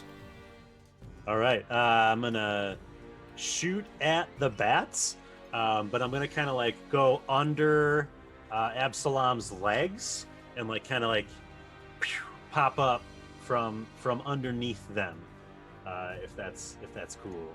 Yeah, you can certainly strike them, making a little maneuver like that. And that'll hit. Hey-oh.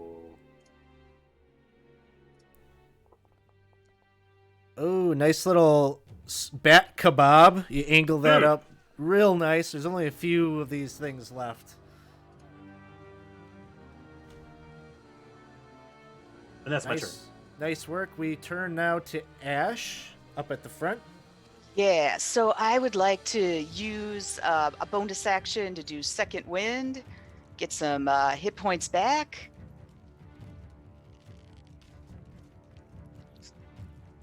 All right, that's nice.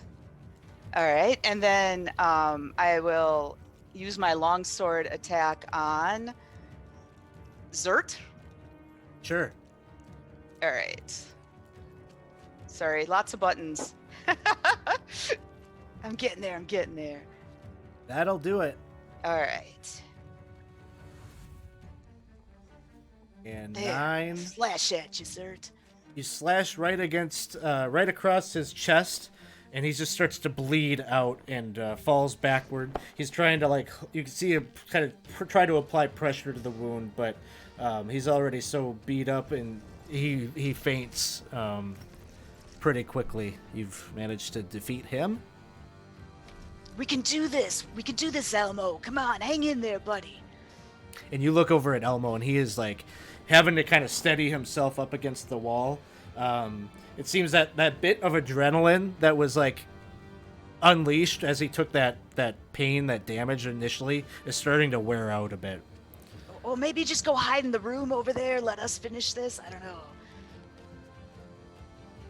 Swarm of bats are on Absalom. They're going to take another bite attack. Ooh, and it's a 6 that will miss. Elmo is up. And Elmo just looks over at you, Ash, and he says, "No, I need to find my brother."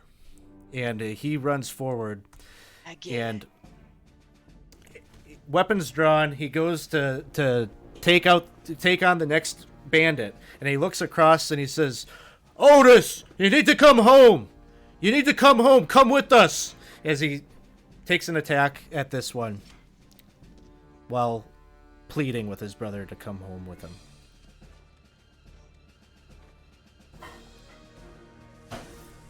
All right, the swing comes up. It is a 15. That's enough to do damage here. And it's 14 points of damage. Nice. That's going to take out this bandit. Ooh. Absalom, it is your turn. So, when I said you were dispensable, I actually meant the opposite of dispensable. You are indispensable. I will take my swords and I will chop these bats. Final, get out of the way, bats. We have to go help our hero, Elmo, Sounds good. Slayer of Men. 17 will hit. Here's the regular damage. And And then you here's the sneak attack. Assuming it, yeah. absolutely, they didn't have much left. You managed to take down the last few remaining bats. And are unencumbered by the swarm. I'm gonna run up to there, and I just are these the bandits that I see? I see what I see, basically, right? Yeah, you see, this one seems like he's... make a quick insight check. Yeah. I'm very good at this. Okay. You just see he's got in hand a light crossbow, and it looks like he's got it out, and it looks like he's training it in your direction. You're not sure who he's looking to shoot. Got it. I will duck. I'll kind of prop Elmo up. Go get him. So we turn now to Otis's turn. He's got a crossbow in hand. The two that are behind him, the one to the right here has a glaive in hand, the other a spear. And I'm going to roll a die here. And you see Otis, he's got the crossbow in hand. He's kind of he's looking to his right, he looks to his left, and he does like a quick turnaround, and he does a point blank shot at this one right here with the glaive. And so he's going to be rolling here at disadvantage. But he hits and manages to do whopping 9 points of damage as it seems that Elmo's call, his appeal to his brother, took hold, and he has decided he wants to go home. Yeah, we all want to go home. This is no place to live. Ooh. Okay. Sorry, I don't have these two bandits on the initiative tracker, it looks like, so I'm going to toggle them in.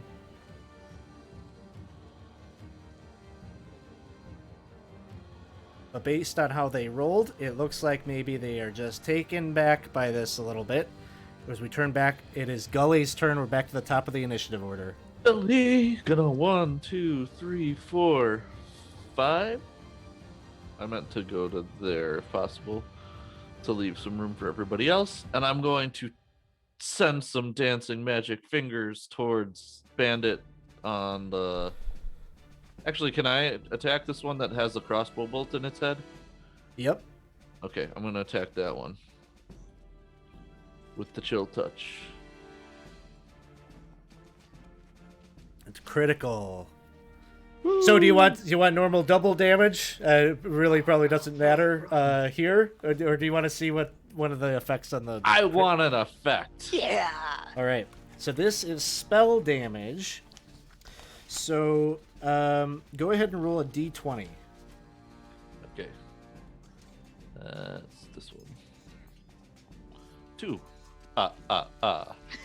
So you just roll damage as normal.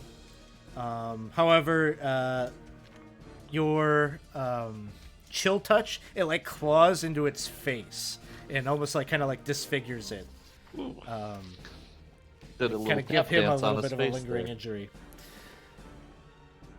Not that it 4. matters, but 4 necrotic damages. He's going to be an ugly looking guy as he goes into the grave. And it can't regain hit points. Take that. You're dead. Sorry, All I'm right. just really excited about dance moves. Galileo. Yeah, you are muted. Galileo is concerned about Elmo, so he's gonna move up here and do cure wounds on Elmo.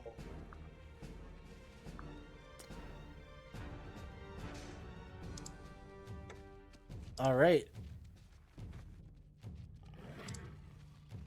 Roll up some heals. 4 points. Geez. He'll take it.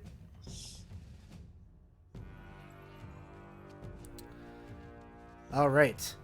Next up is Corlos. All right. I'm gonna move up into Absalom's shadow, and I'm gonna shoot my longbow at this here bandit.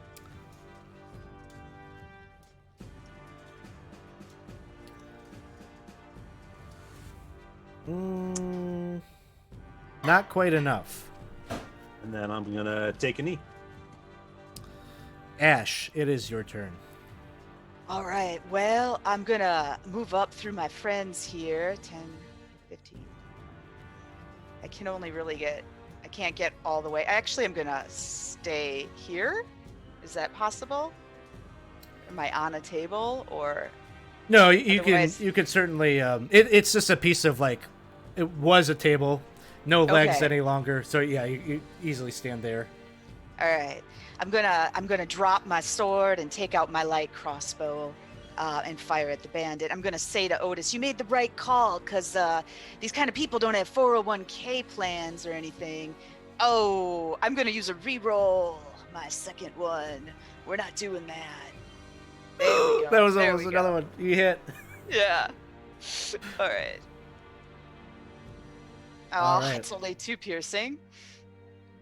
And I think sort of thematically how this happens, as soon as this bandit sees you all kind of coming up this way and has just watched in sort of bewilderment as Otis kind of has turned the tables here, he's disengaging and moving.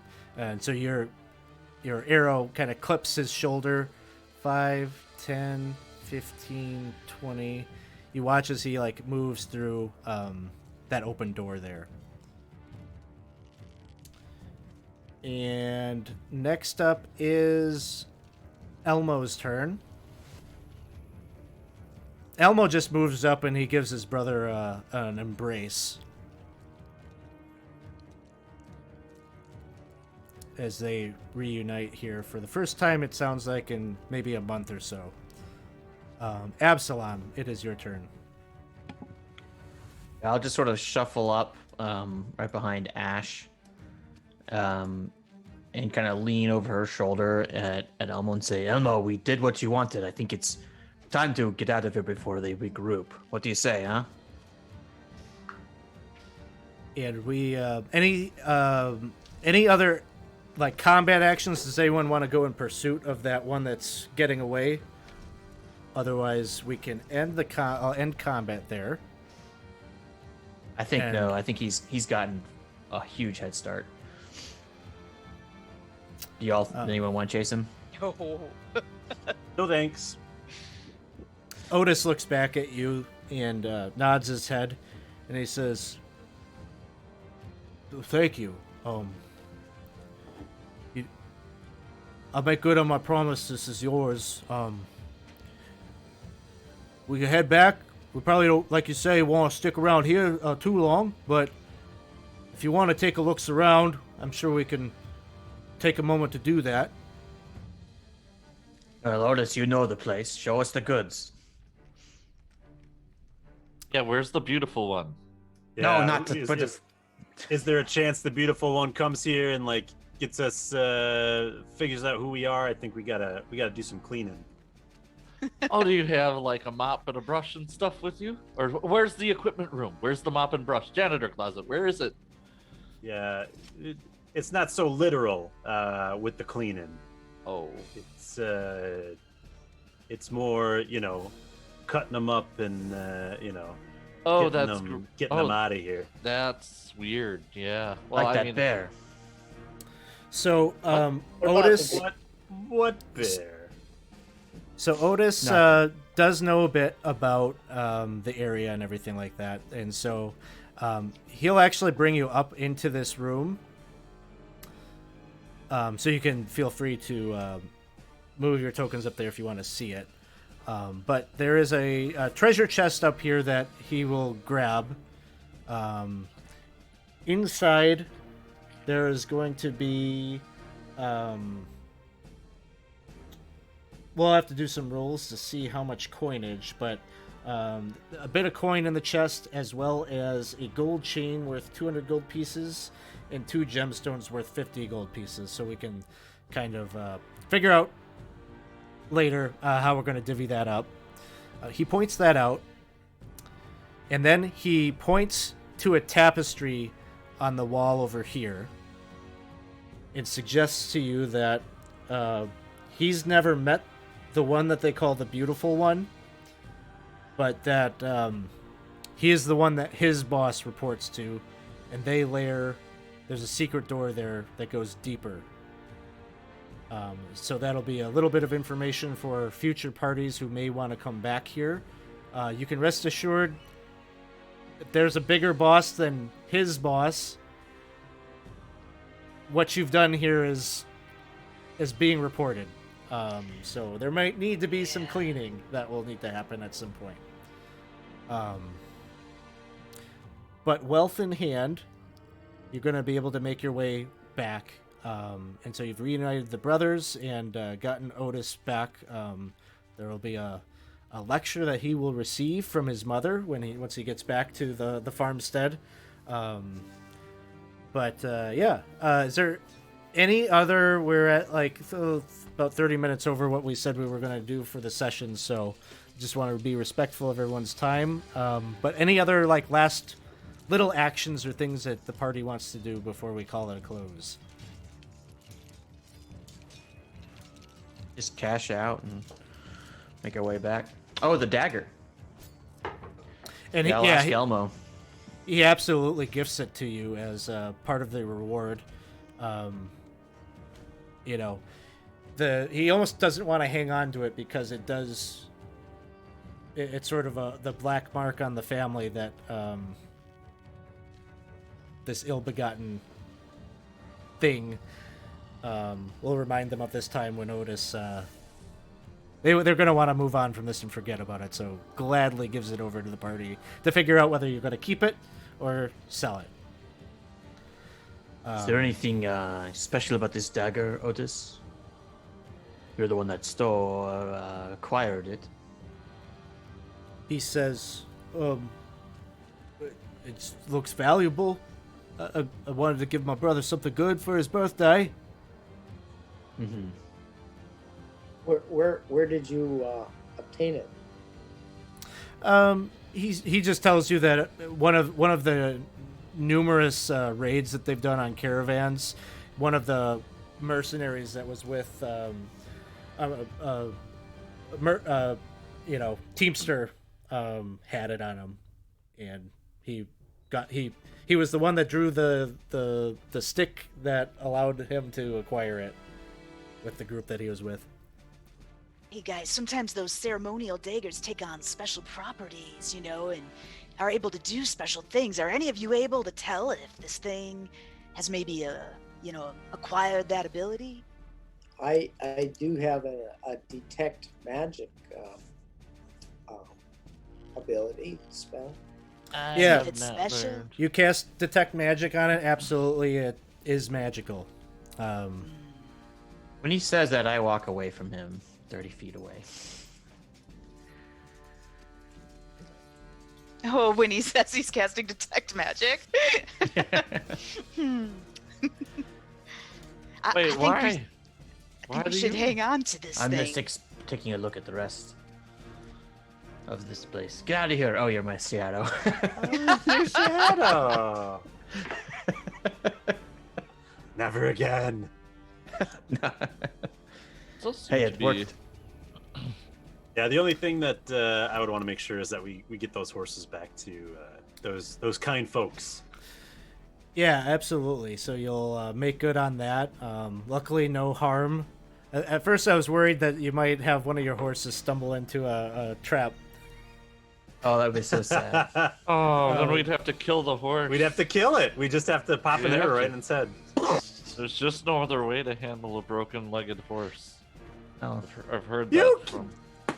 You can't tell me that you'd approach an angry bear and try and open a trap around its leg. I wasn't being sarcastic. I was just gonna make like a horse So, racing knock, but then A I little decided bit of not a heads up on that. That was no mere bear that you killed. Oh no! What Was did it a you guys druid? do?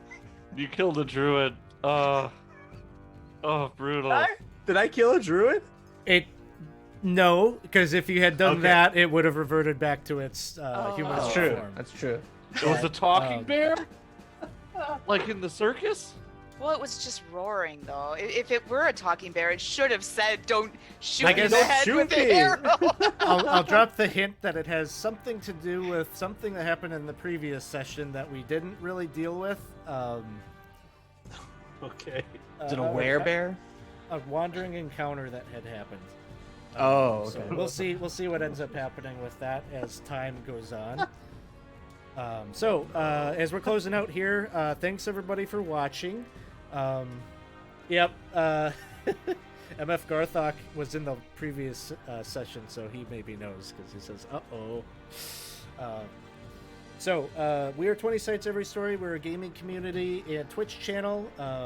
Thanks for watching us here. We're playing a little bit of an advanced copy of Temple of Elemental Evil. This is a community camp, what we call our community campaign, and so there are signups, and you yourself could end up in one of these games.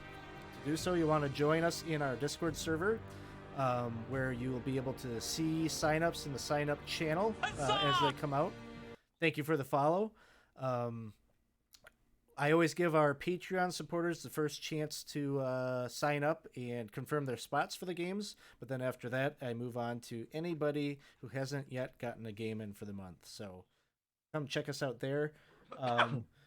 We gonna pull ourselves offline here. Thanks for hanging out. We'll have plenty more of these coming up as we go on, and we'll go drop a raid over on Goodman Games because I think they've got something that has popped up. So we'll go see them. Thanks everybody. We'll see you all soon.